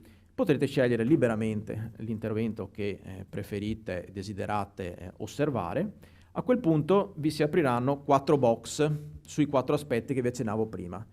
Allora, la compilazione dei box è completamente facoltativa, quindi potrete scegliere di commentare un aspetto come 4. Non c'è nessun limite, diciamo, e nessun blocco in merito. Questa è una scelta che farete voi. Una volta che avrete commentato il primo intervento, vi verrà chiesto se procedere con un altro intervento, fino ad arrivare appunto al limite massimo di 5, o se invece non commentare altri interventi. In questo caso verrete portati direttamente alla parte finale della consultazione e di chiusura e invio del questionario.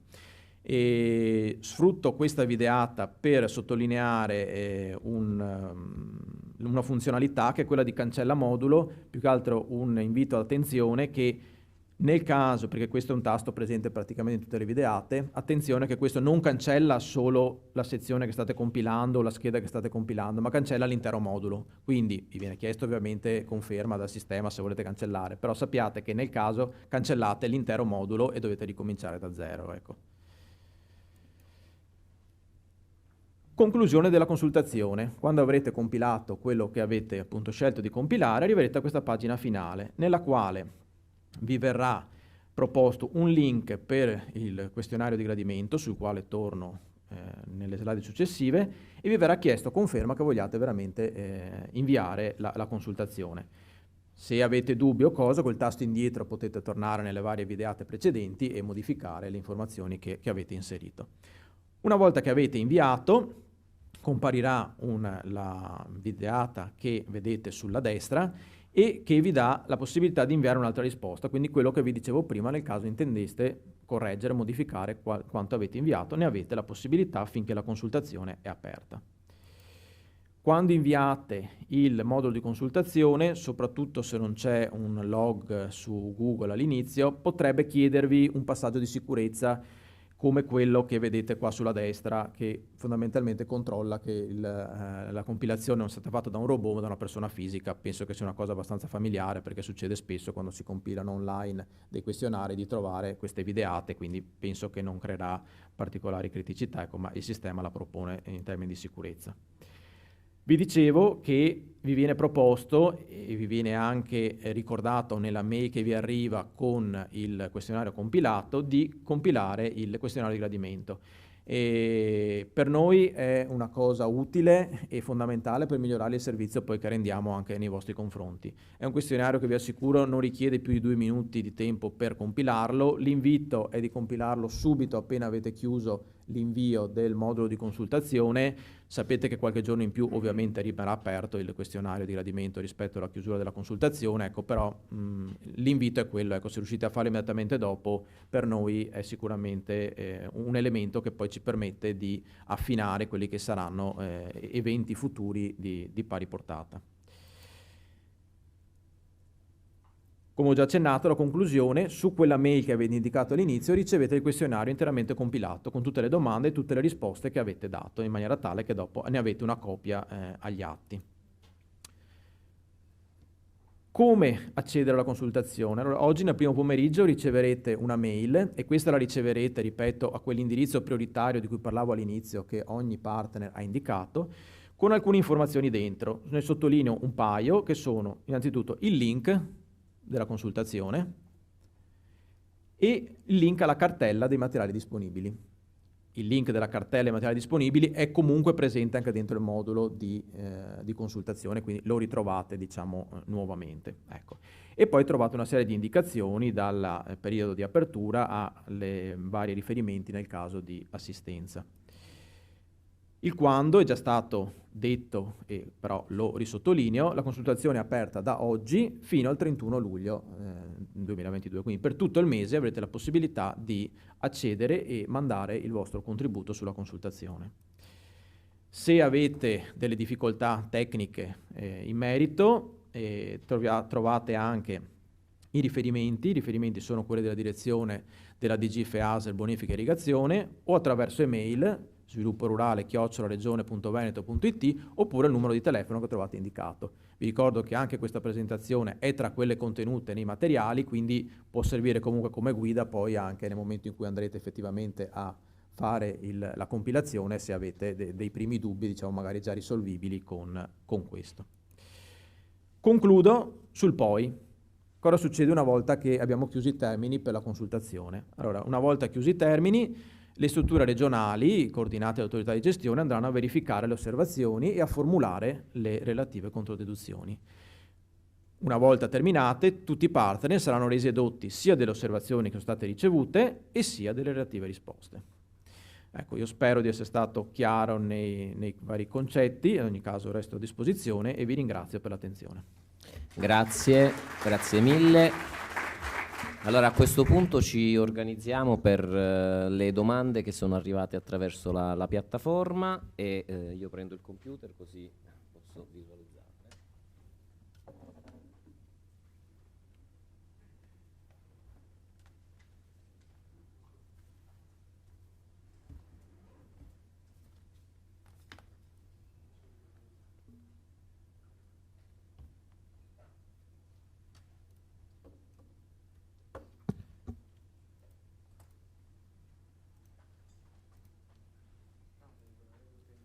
Eccole qui. Allora, vediamo che ci sono un po' di domande per il direttore Contarin, qualche domanda anche per quanto riguarda l'intervento di Barbara Lazzaro e qualche domanda per Alberto Zannol. Quindi a questo punto magari poi inviterei Barbara Lazzaro e Zannol a venire al tavolo per le risposte. Allora, partiamo dalle domande per il direttore Contarin.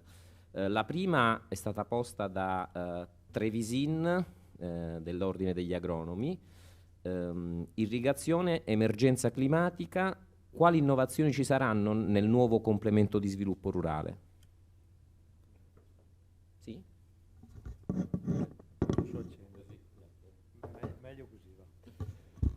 Allora, il tema dell'acqua, scusate, il tema dell'acqua in effetti è un tema di attualità ormai oraria, non quotidiana, stante la cronaca di questi giorni, ma in realtà sarà un tema che ci accompagnerà, che ci accompagna già da tempo, che ci accompagnerà nei prossimi anni.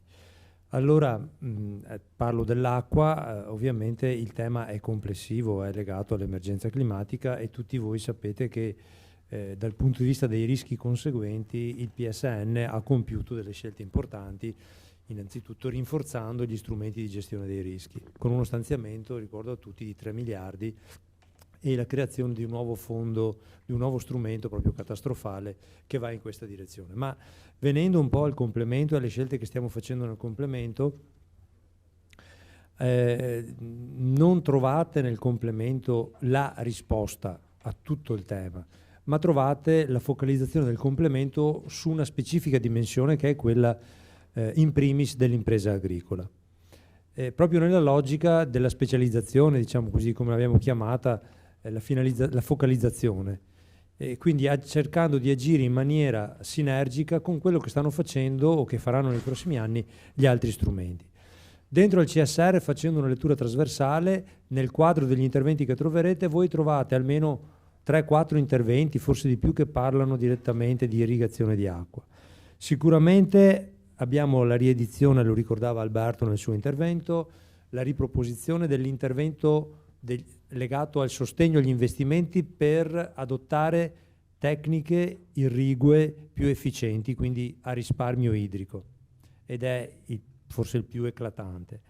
Ma oltre a questo troviamo anche degli interventi di natura gestionale.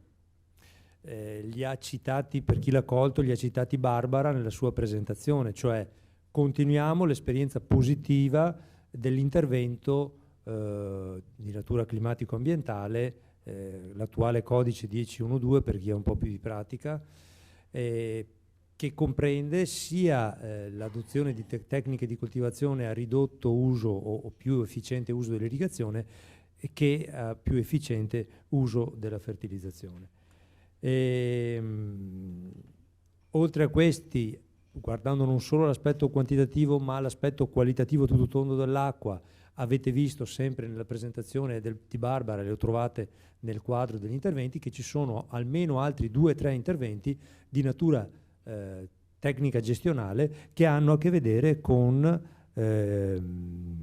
l'uso più razionale di fitofarmaci, la riduzione di eventuali residui o l'azzeramento di eventuali residui, oppure se parliamo di quegli interventi in cui si sfiora, ecco, diciamo così, la corretta utilizzazione dei fertilizzanti a base azotata, oppure, come citavo prima, il tema dei fertilizzanti con residuo fosfatico.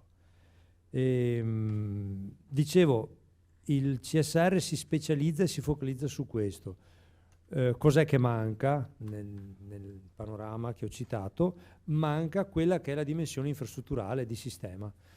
Per la dimensione di sistema, per quanto riguarda le infrastrutture materiali, fisiche, idrauliche, ovviamente dobbiamo andare su altri strumenti, perché lì la scala degli investimenti supera il miliardo complessivo, e su questo già siamo all'opera come Regione per accompagnare i gestori, i consorzi di bonifica e gli enti irrigui a candidarsi, come hanno fatto, sia sul PNR, dove sapete c'è un investimento, una missione specifica, anzi sono più di una gestita dal Ministero dell'Agricoltura, una gestita dal Ministero delle Infrastrutture, e anche sugli altri strumenti. L'ultimo fondo è stato istituito con la finanziaria 2021, è in capo sempre al MIPAF, e altri fondi che verranno, e strumenti che verranno resi disponibili in questi anni.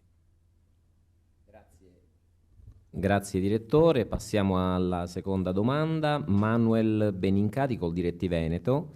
In quale modo il complemento per lo sviluppo rurale Veneto 2023-2027 darà attenzione alla fragilità delle zone collinari e all'agricoltura di quei territori?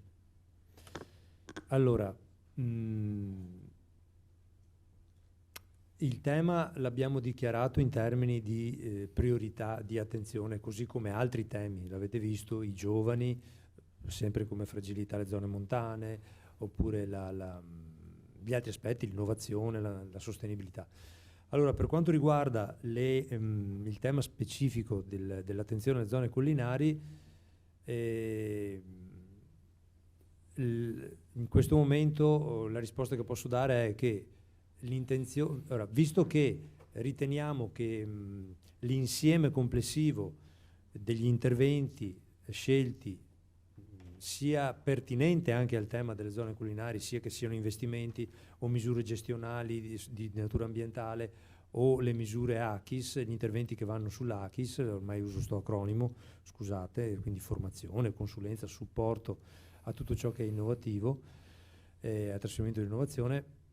Il tema che si pone probabilmente è in termini di principi di priorità, di selezione, cioè riuscire in qualche modo a portare in luce le domande, i progetti presentati e che riguardano quel territorio. Quindi sarà interessante prevedere negli interventi questi principi e poi tradurli, come avete esperienza già di questa programmazione, tradurli in un ventaglio adeguato di criteri di selezione, ovviamente che saranno coerentemente descritti, dettagliati in funzione dell'intervento in cui lo andiamo a collocare, perché diverso se stiamo parlando di un investimento materiale, di un intervento legato agli investimenti materiali o all'innovazione o alle pratiche ambientali. Grazie. La domanda di Claudia Rizzi, Gal di Pianura: è possibile ricevere qualche informazione in più sul modo in cui verrà tenuto conto delle osservazioni che riceverete dal partenariato, dato che ci sarà un percorso di completamento progressivo? Allora, sì, assolutamente. Adesso l'avete visto, c'era forse una slide di Andrea, forse del dottor Comacchio, che accennava qualcosa. Allora, sicuramente una volta chiusa la consultazione, quindi al 31 luglio, noi scaricheremo tutte le osservazioni, i commenti, e li trasferiremo ai cosiddetti referenti di obiettivo, responsabili di obiettivo del PSN PAC a livello regionale, o meglio ai referenti di ciascuno dei 45 interventi, in modo tale da farne una valutazione calma, ponderata e esprimere una controdeduzione. La controdeduzione verrà poi resa nota agli interessati, a tutto il tavolo e in particolare all'interessato della singola osservazione. Ovviamente se la controdeduzione prevede un recepimento, ecco, nel complemento, questo recepimento avverrà entro l'adozione della versione finale del complemento, che sarà verosimilmente verso la fine dell'anno, come dicevamo. È plausibile che ci possano essere anche dei casi in cui l'osservazione è assolutamente pertinente e condivisa non implichi necessariamente una modifica da apportare al testo che c'è nel complemento, ma sia magari come dire, ponga preventivamente un tema che verrà sviluppato o al lato della definizione magari dei criteri di selezione o alla definizione degli indirizzi di gestione procedurali di gestione del complemento, o da ultimo sia utile e prezioso per meglio definire il bando, i bandi, che sono uno strumento molto più dettagliato, molto più, come dire, operativo, esecutivo, in cui vengono gestite tutta una serie di aspetti. Perfetto, allora Matteo Aguanno, Gal di Montagna, quali sono le difficoltà che sono già emerse nel passaggio da una gestione regionale dello sviluppo rurale a una gestione nazionale coordinata dal Ministero e con ovviamente la necessità di mettere insieme le esigenze di 21 regioni? Allora, già i tempi di gestazione delle varie fasi danno conto che c'è una difficoltà. Vista in maniera un po' egoistica dal lato quindi nostro, del Veneto, io ricondurrei a due gli elementi poi di difficoltà, meglio di impegno. Il primo, riuscire a trovare modo di far comprendere in lessico anche diverso da quello che usiamo qui a livello regionale le scelte, le specifiche, le esigenze regionali nel confronto con altre 20 amministrazioni, regioni e province autonome, e nel confronto col MIPAF, che è comunque autorità centrale di gestione dell'intero piano strategico nazionale. Questa è stata ed è tuttora una prima difficoltà, quella di quindi garantirci che dentro alla cornice, per essere chiaro, che è il PSN, ci stiano anche gli elementi propri del Veneto, non si finisca per essere soverchiati da elementi di altre regioni che in qualche modo possono essere antagonisti, possono neutralizzare le nostre scelte. Con alcuni colleghi regionali è più semplice, nel senso che ci si dà una logica, come dire, ci si riconosce reciprocamente un mandato di inclusione dei temi che ciascuno pone, perché non è che il Veneto sia meglio della Val d'Aosta o la Sicilia sia meglio di tutti perché continua a avere la dotazione finanziaria più importante. Non è sempre facile perché ovviamente, capite, si va in base anche appunto a culture amministrative che hanno sfumature un po' diverse nel nostro Stato. E questa è sicuramente una prima difficoltà. La seconda difficoltà, e poi chiudo, che stiamo solo intuendo in questo momento ma che vedremo dopo nella fase attuativa, è quella legata a una cultura gestionale diversa. Abbiamo numerose regioni d'Italia che fanno un bando, fanno un unico bando a inizio programmazione e poi lo istruiscono nell'arco di 2 anni e emettono la graduatoria, la finanziano in prima tranche e poi vanno semplicemente nel corso degli anni residui a scorrere la graduatoria, quella stessa graduatoria. Voi capite che non è la nostra esperienza, non è il ritmo, non sono i tempi a cui il settore rurale veneto viaggia, per 1000 aspetti. Uno, per la incertezza della risposta. 2, per la velocità crescente a cui le dinamiche, poi le ultime emergenziali di questi 2 anni sono state devastanti, impongono alle imprese per realizzare un progetto, se quel progetto deve aver senso, deve produrre, lo deve fare nei tempi che l'imprenditore ha con i suoi consulenti cercato di prevedere. Quindi l'esasperazione di questi problemi, quindi un'esperienza di questo tipo che io ho estremizzato, però guardate che qualche amministrazione anche importante in termini finanziari in Italia lavora così, rispetto alla nostra che come molte altre ha cadenzato un programma di bandi, no? E ogni anno si esce, per cui anche l'impresa sa che ogni anno può contare, per cui si organizza, sa che in 4 mesi l'organismo pagatore emette la graduatoria, cioè, questo comporterà la necessità di definire cose non ancora definite, che sono le regole di condominio, cioè di convivenza dentro a un unico calderone finanziario e nazionale, di velocità e termini diversi di gestione. Insomma, questa sarà un po' una difficoltà che al momento possiamo solo intuire, ma su cui nei prossimi mesi cominceremo a entrare. Grazie. Ancora una domanda da Italo Candoni, Confindustria. Complementarietà e demarcazione. Chiede un approfondimento sulle risorse residuali per il settore turismo e che cosa vuol dire. Sì, allora fa bene Italo a chiedermelo. Sono stato un po' sintetico e quindi criptico. Allora, abbiamo detto che uno dei criteri, degli elementi strategici di priorità di questa fase, di questa programmazione, è la focalizzazione, è l'ultimo elemento dei 6 che ho provato a descrivere. Focalizzazione intesa come specializzazione del CSR su quegli interventi che solo qui possono trovare sostegno e quindi automaticamente, la dico al contrario, esclusione di quegli interventi su cui sono specializzati o più forti altri strumenti. In materia di sostegno agli investimenti e a tutto quello che va dentro al tema dello sviluppo turistico, per quelli che sono gli elementi a noi noti, oltre ad alcune azioni importanti presenti nel PNR, abbiamo l'attenzione del PRFESR, del prossimo programma regionale. Del prossimo, anzi sono più avanti di noi, quindi insomma dei colleghi del FESR. Quindi la scelta nostra è stata, ad esempio, alla luce di questo e di questo criterio datoci dalla Giunta, la scelta è stata quella di dire, ad esempio, un intervento analogo al precedente 642, lo ricordate, il 642 andava a finanziare proprio anche questo tipo di interventi, non lo prevediamo, proprio non viene previsto, non è presente. E questo determina ovviamente che quella grande o piccola spesa allora programmata oggi invece resta nella disponibilità per fare massa critica negli altri interventi. È vero però che questa scelta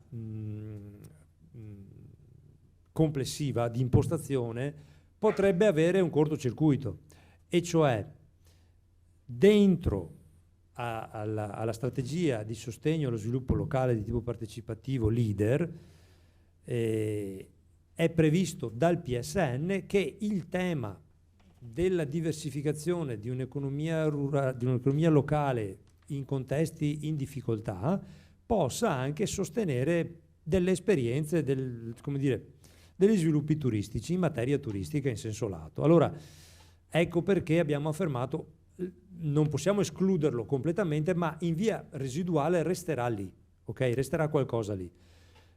L'intenzione nostra è che, visto il focus dell'obiettivo specifico 8 del regolamento, quindi la vivibilità e il divario aree rurali, aree urbane, comunque in queste strategie di sviluppo locale il tema del turismo, lo chiamo così, scusate, in maniera molto sintetica e brutale, ma non per mancanza di rispetto, sia anche lì dentro residuale, sia marginale, non possa essere il core business della strategia di sviluppo locale, perché tradirebbe in qualche modo l'attenzione che ci consegna la Commissione europea, laddove è andata proprio a declinare cosa si intende per vivibilità dei territori. Quindi questo ecco, spendendo qualche parola in più, spero di aver chiarito, emergerà, lo troverete negli interventi, perché non trovate un intervento dedicato, e nell'intervento leader, nella strategia leader, questa cosa è un po' più chiara di forse come sono riuscito a rappresentarla. Grazie. Grazie. L'ultima domanda per il direttore Contarin è di Federica Luoni, Lipu. Sarà possibile inserire la richiesta di prevedere altri interventi rispetto a quelli proposti a livello regionale, così da poter evidenziare eventuali carenze riscontrate, o chiedere anche che un intervento al contrario non venga attivato, e soprattutto perché limitare le osservazioni a soli 5 interventi? Allora, parto dalla fine. Solo a 5 perché siete in 88 o 90 sigle, perché qualcuno si è accreditato, 90 per 5 fa 450, se fosse 90 per 45 fate voi il conto, perché adesso non sono ferratissimo sull'aritmetica staora. Comunque 5 perché vogliamo che ci sia una focalizzazione su ciò che sta più a cuore, come in tutte le cose, no? Se tu hai il campo libero ti arriva di tutto di più. Mentre c'è un concetto di priorità, quindi 5, abbiamo visto anche in altre esperienze, è un po' un numero che ha un senso. Ma sicuramente si può contestare integralmente un intervento e proporre di sostituirlo. Diciamo che la proposta dei 45 su 72 non nasce a caso, ma nasce da un percorso che è partito nel 2019. Quindi, se ricordate, erano grosso modo questo numero, forse qualcuno in meno, anche nella consultazione a fine 2020, insomma, ecco. Ora, sì, gli eventi hanno anche portato a delle novità, degli stravolgimenti, però sostanzialmente la mappatura che abbiamo potuto fare ci consente di essere abbastanza tecnicamente, insomma, quantomeno abbiamo rassicurato la Giunta su questo, che la copertura è abbastanza completa delle esigenze che ci sono state evidenziate nelle fasi di analisi. Teniamo presente che c'è un'altra componente che qui non emerge chiaramente, ovviamente, perché insomma fa riferimento alla programmazione in corso, ma abbiamo avuto la fortuna di poter tener conto anche delle valutazioni che abbiamo avuto, le valutazioni intermedie. Abbiamo già una valutazione abbastanza significativa, importante, resa disponibile di fatto l'altro anno. Un aggiornamento è in corso ora da parte del valutatore del PSR 1422 che ci ha dato ecco, delle conferme. Comunque le proposte, le osservazioni che può fare il partner, il partenariato, possono essere anche di totale cioè sfruttare lo spazio di osservazioni per proporre anche un intervento alternativo. Dal punto di vista della tecnica questo è possibile. L'abbiamo dovuto limitare.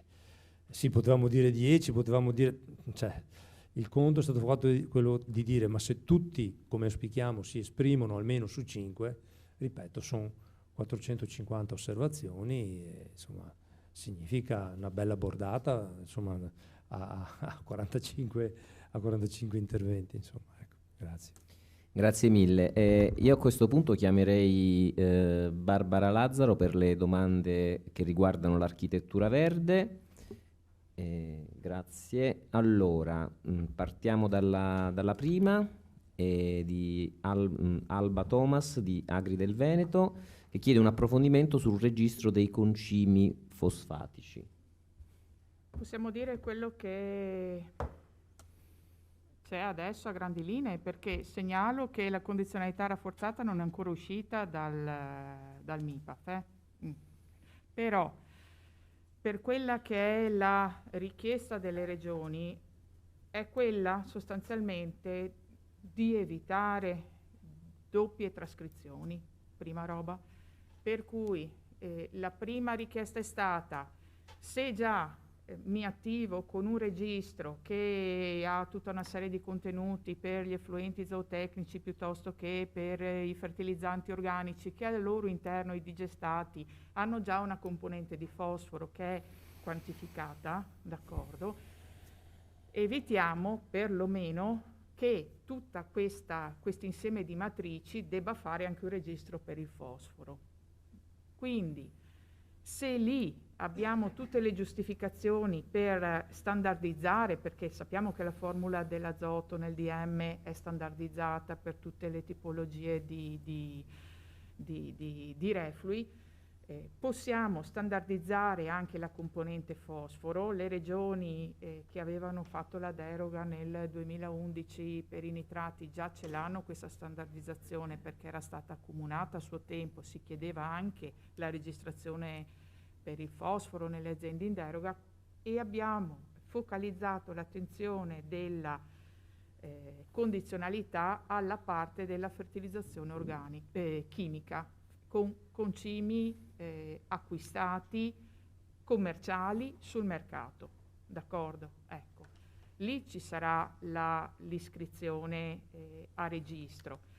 Di come sarà fatta, siccome sta cosa qua ovviamente preoccupa molto regioni come la nostra, soprattutto per il fatto, e non l'abbiamo detto prima, che diversamente da questa puntata alla registrazione sono assoggettati tutti, perché non sono esclusi i piccoli agricoltori, d'accordo? Quindi non l'ho detto prima, ma questo vuol dire che c'è uno zoccolo trasversale completo su cui tutti sono soggetti a tutto. Ecco. Da questo punto di vista l'analisi che si sta facendo è quella di cercare di semplificare il più possibile questa possibilità, magari inserendo una colonna in più all'interno delle registrazioni che già facciamo e accompagnando le registrazioni standardizzate di chi già ha registri con gli effluenti, perché lì possiamo ragionare e abbiamo già il sistema che può accompagnare, perlomeno. Ecco. Quindi di sgravare questo insieme di informazioni, perché sarà piuttosto impegnativo. Nell'ottica poi che tutte queste informazioni debbano essere contenute all'interno di registrazioni visibili e non cartacee che mi tengo a casa, che compilo in versione casalinga, è chiaro che cercheremo di fare di tutto anche perché gli strumenti informativi possano leggere questo tipo di inserimenti, ben si intende, perché diventerà una questione complessa. Al momento non ci sono osservazioni specifiche da parte della Commissione su questo punto della condizionalità, per cui vediamo se si riesce un attimino a configurare in maniera sufficientemente solida da poterci permettere di organizzare con un po' di traguardo anche come e cosa ci aspetterà dal 1° gennaio, perché la PAC prossima, la condizionalità rafforzata, necessariamente dovrebbe partire dal 1° gennaio del prossimo anno. Ecco, questo è un po' il quadro. Grazie. Allora, la domanda successiva è di Federica Luoni Lipu, sempre. Allora, nell'elenco proposto non sono presenti gli interventi che nel PSP sono specifici per Natura 2000. H9, pagamenti compensativi SRC01 e SRC02. Come mai questa scelta, soprattutto in base alla dichiarazione di voler far dialogare il PSR con il PAF? Il PSR ha sempre dialogato con il PAF in Veneto, indipendentemente dal fatto che ci sia stata un'indennità rete Natura 2000, che peraltro, a dire il vero, siccome sono vecchia della questione, nel PSR 2007-2013 avevamo pure fatto. E qui chiudo. E non aveva avuto beneficiari. E qui chiudo. Allora, la questione è questa. Come ha detto prima Contarin, l'organizzazione delle azioni, degli interventi che sono previsti all'interno del PSR del Veneto parte da lontano, parte dalla conferenza e da tutte le analisi dei fabbisogni che dalla conferenza regionale si sono espresse. Noi siamo stati dei soldatini rispettosi di tutto quello che dalla conferenza è uscito. Qui dentro non ci sono interpretazioni sul tema della Silvia Maier perché attiene alle foreste piuttosto che di Barbara Lazzaro perché si occupa di agroambiente. Qui c'è un quadro rispettoso di quello che la conferenza ha deciso avesse priorità, nel rispetto anche di tutta quella serie di fabbisogni e di esigenze che sono state poi messe a fattore comune a livello nazionale. È ben chiaro che abbiamo visto prima, nelle slide erano veloci, c'è un quadro che popola la biodiversità, ma necessariamente, perché la prima slide che ho presentato parlava di strategia Farm to Fork e strategia sulla biodiversità.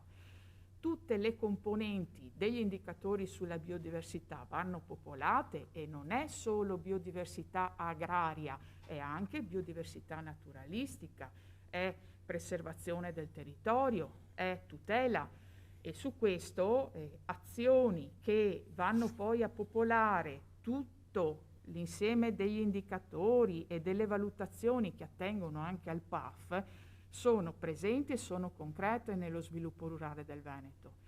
Io non voglio adesso entrare nei particolari, però le azioni di coordinamento ambientale che abbiamo fatto con la misura 16.5, che hanno realizzato all'interno del contesto di territori che erano tabula rasa, dei progetti collettivi ambientali, dove siamo andati a realizzare tutta la catena trofica per il miglioramento della qualità dell'acqua, a partire dall'impianto dentro alle affossature aziendali di piante macrofitiche, che sono il punto iniziale di appoggio per tutta la catena dei macroinvertebrati, che migliorano lo stato qualitativo dei corpi idrici del Veneto. Questa qua è una cosa che è un fiore all'occhiello del lavoro sulla biodiversità che è stato fatto in Veneto, va proprio a migliorare lo stato di qualità ecologica dei corpi idrici. Quindi si può fare tutto, può essere rendicontato tutto un insieme di attività che comunque non hanno bisogno del cappello di pagamento finalizzato a Rete Natura 2000 per essere classificato all'interno del contesto della biodiversità. Grazie. Prego. Lorenzo Sardone, autorità di bacino distrettuale del fiume Po, anche lui chiede come mai la lista degli interventi proposti non hanno trovato, nella lista degli interventi proposti non hanno trovato spazio gli interventi legati a Rete Natura 2000, quindi quelli di cui si parlava ora, i metodi di produzione sostenibile, quindi produzione integrata e agricoltura di precisione, e gli impegni in materia di mitigazione al cambiamento climatico. Allora, anche qui c'è stata una scelta regionale che appartiene addirittura al 2006, quando ho cominciato a occuparmi di queste cose, che è stata quella di non inserire più all'interno del contesto della programmazione dello sviluppo rurale la misura che si chiamava all'epoca misura 6 del PSR 2000-2006 agricoltura integrata. È stata una scelta forte che è stata approvata con 3 delibere successive e tutta una serie di valutazioni da parte del partenariato regionale.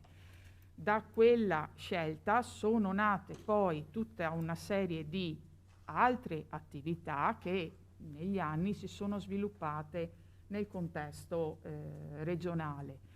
Non è detto che in Veneto, perché non c'è la misura agricoltura integrata, non ci sia l'agricoltura integrata, perché l'agricoltura integrata si fa attraverso i disciplinari di produzione volontari e si fa con una serie di iniziative a corredo che sono sviluppate all'interno dell'OCM. È quella complementarietà di cui parlavamo nell'ultima slide che aveva accennato anche il dottor Contarini. Perché i pagamenti vanno demarcati, e questo l'abbiamo detto prima, non posso pagare 2 volte le stesse cose con gli stessi strumenti. Per quanto riguarda la mitigazione, anche qui tutte le questioni sulla mitigazione, l'agricoltura di precisione sono attività su cui stiamo collaborando nella redazione di tutte le schede misura delle H che si stanno realizzando a livello nazionale. È pur vero che la mitigazione al cambiamento climatico in Veneto si fa anche con l'approccio dell'agricoltura conservativa, è calcolata lì. Altro intervento che in Veneto c'è e che riduce in maniera considerevole quelli che sono gli apporti di azoto piuttosto che di nutrienti nelle acque superficiali è la riduzione delle quantità di apporto di azoto e di fosforo che si fa attraverso la misura dell'H20.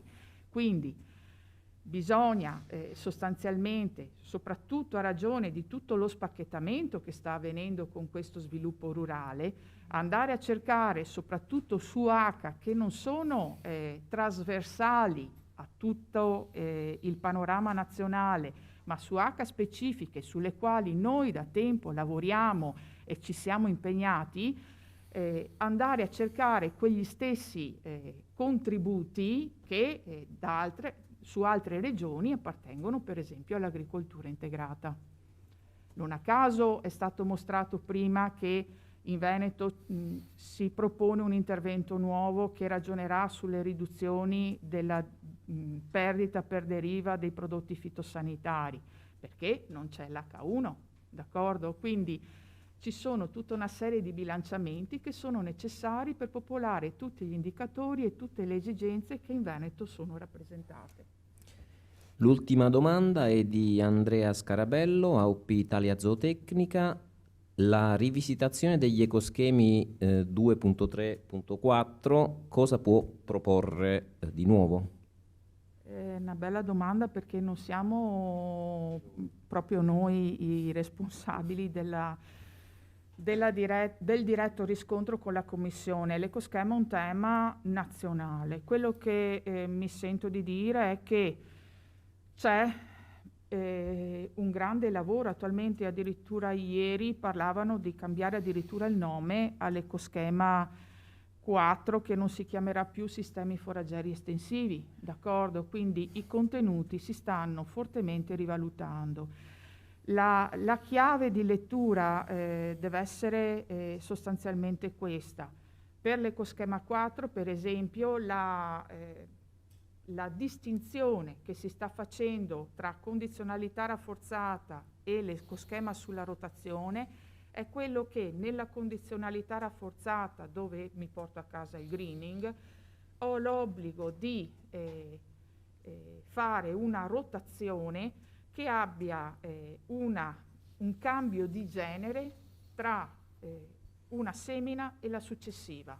In sostanza, anche se faccio la rotazione, questa è aberrante dal punto di vista dell'agronomia che un tempo magari abbiamo studiato, la rotazione può prevedere che al frumento segua l'orzo, perché sono due generi diversi botanici. D'accordo? Lo so, adesso mi ride di Dio, però è così. Invece, quando entro nell'ecoschema, l'ecoschema chiede che nella rotazione ci sia un rafforzamento dell'impegno, per cui nella rotazione io devo avere una coltura che non solo cambia di genere botanico, ma anche che alterna una coltura miglioratrice, una coltura da rinnovo, alla coltura sfruttante. Ecco. Proprio perché siamo in un momento di grande gestione cerebrale, qua avremmo chiesto a livello anche veneto una bella tabellina con l'elenco delle culture che si possono anche succedere, in maniera da capire se questo tipo di proposte sono applicabili e con che sforzo a livello del concreto panorama seminativo regionale. Ecco, su questo purtroppo siamo ancora lontani, devo dire la realtà.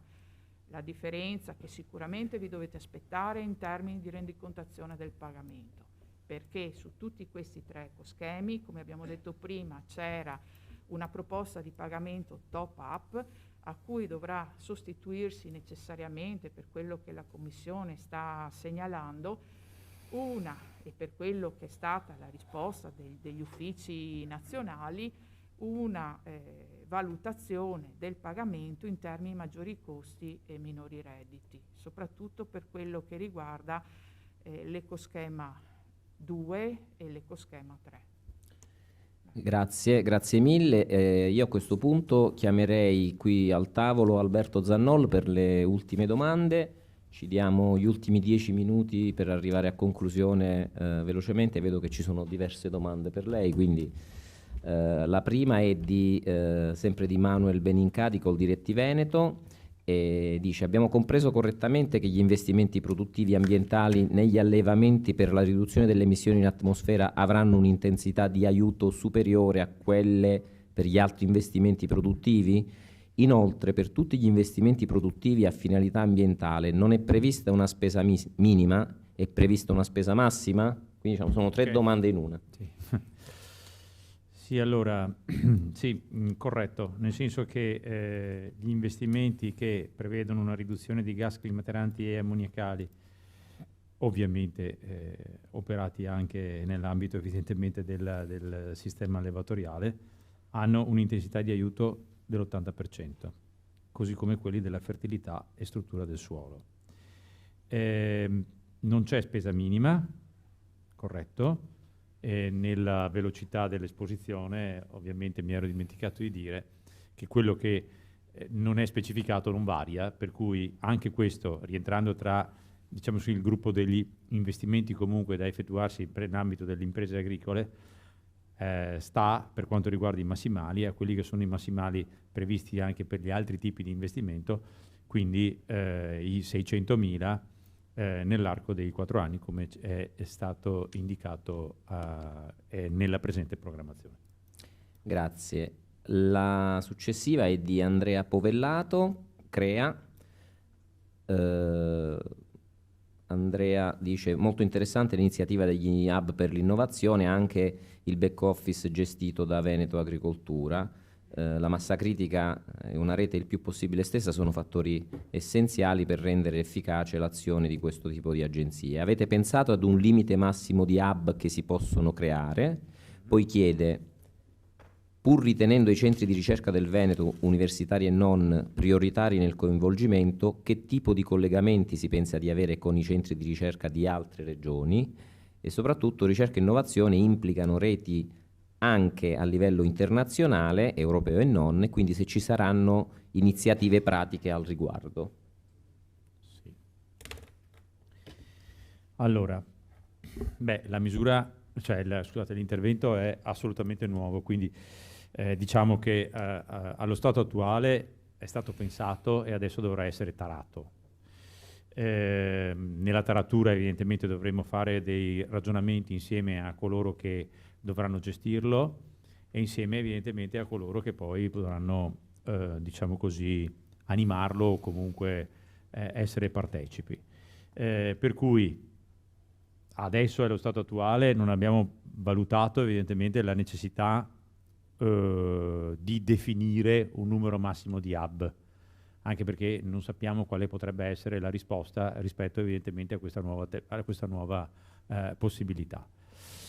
Per quanto riguarda il collegamento con le altre regioni e con anche, diciamo così, esperienze a livello internazionale, assolutamente sì, nel senso che una delle funzioni del lab è quello anche di effettuare, di garantire i rapporti e i collegamenti sia a livello nazionale, quindi tra le diverse regioni, sia a livello evidentemente internazionale. Da questo punto di vista bisognerà che il sistema delle hub possa, ovviamente attraverso l'altro, diciamo così, attraverso anche l'apporto del cosiddetto servizio di back office di cui parlavo prima, possa connettersi con la rete rurale nazionale, perché quello è il punto fondamentale, e poi evidentemente con tutto il sistema evidentemente internazionale, di rapporti internazionali. Grazie. Però è fondamentale il collegamento con la rete rurale nazionale, perché altrimenti parliamo solo fra di noi, non è il caso. Grazie. Paolo Bernardi di Collis Veneto Wine Group dice: gli interventi in tema di produzione di energia per autoconsumo sono a favore solo di nuovi impianti o anche verso miglioramenti e quindi revamping di impianti esistenti? Allora, allo stato attuale non è che la scheda arrivi fino alla definizione così puntuale della tipologia di interventi. È ovvio che nel momento in cui si effettua un investimento, o l'investimento prima non c'era e adesso c'è, e quindi il prodotto dell'investimento c'è, e quindi evidentemente si ha un'evidenza di quella che è il miglioramento e l'efficientamento energetico. Nel caso di miglioramento di un impianto già esistente, e facendo appunto riferimento anche al revamping, qui bisognerà vedere da un punto di vista tecnico che cosa significa, anche perché ricordo che poi nel revamping ci sono interventi significativi e interventi non significativi, e nell'ambito degli interventi significativi ci sono evidentemente delle caratteristiche qualitative tali per cui si possa pensare ad un effettivo miglioramento dell'efficienza, rispetto agli interventi non significativi in cui sì, il miglioramento dell'efficienza c'è, ma è un miglioramento dell'efficienza collegato più all'impiantistica che all'effettivo rinnovo di quelli che sono evidentemente la struttura del, diciamo così, del sistema fotovoltaico, ad esempio. Quindi sarà un oggetto di un approfondimento in funzione appunto di quelle che sono le caratteristiche tecniche proprio della tipologia di investimento. Perfetto. L'ultima domanda è di Andrea Scarabello, AOP Italia Zootecnica, che pone il tema dell'adesione ai regimi di qualità e chiede che tipologie di spesa sono previste ed se è prevista spesa per personale tecnico. Allora, non avendo specificato che tipologie di spesa sono previste, diciamo, le spese restano quelle previste anche per questa programmazione. Nello specifico non sono previste, visto la seconda parte della domanda, non sono previste spese per quanto riguarda le attività di, chiamiamola così, di consulenza da parte del personale tecnico, però questo tipo di attività di consulenza è un'attività di consulenza che è prevista nell'ambito della misura della consulenza, dove è possibile effettuare attività di consulenza per adesione ai regimi di qualità. Quindi non si tratta di, come posso dire, da parte del beneficiario di andare evidentemente a scindere evidentemente in funzione delle diverse linee di investimento di intervento quelli che sono evidentemente le sue esigenze. Se ci sono esigenze legate a necessità di consulenza funzionali alla adesione, allora bisogna andare nello specifico delle attività, dell'intervento di consulenza e nella linea di consulenza specifica. Grazie mille. Allora abbiamo terminato con le domande, ringrazio tutti sia voi per le domande che per le risposte. Nel frattempo chiamerei al tavolo di nuovo il direttore Andrea Comacchio, nel frattempo ci raggiunge. Volevo solo ricordarvi che appunto tutti i materiali di oggi, come vi ho detto prima, sono disponibili sul sito web del PSR, dove nei prossimi giorni potrete trovare anche la registrazione video di questa giornata, quindi sarà disponibile. La parola per una conclusione, un saluto finale al direttore. Più che altro vi ringrazio per la pazienza e la resistenza che avete tenuto fino alla fine per sentire sia diciamo, l'illustrazione dei contenuti sia l'esame dei primi quesiti. Ovviamente questo ci fa ben sperare per la successiva fase di valutazione e di presentazione di proposte, integrazioni e quant'altro. Quindi ringraziandovi ancora per l'attenzione che ci avete riservato, che avete riservato ai colleghi quest'oggi, penso che ci vedremo prossimamente dopo l'estate con diciamo, una versione più consolidata del programma e specialmente delle misure. Bene, alla prossima. Grazie a tutti.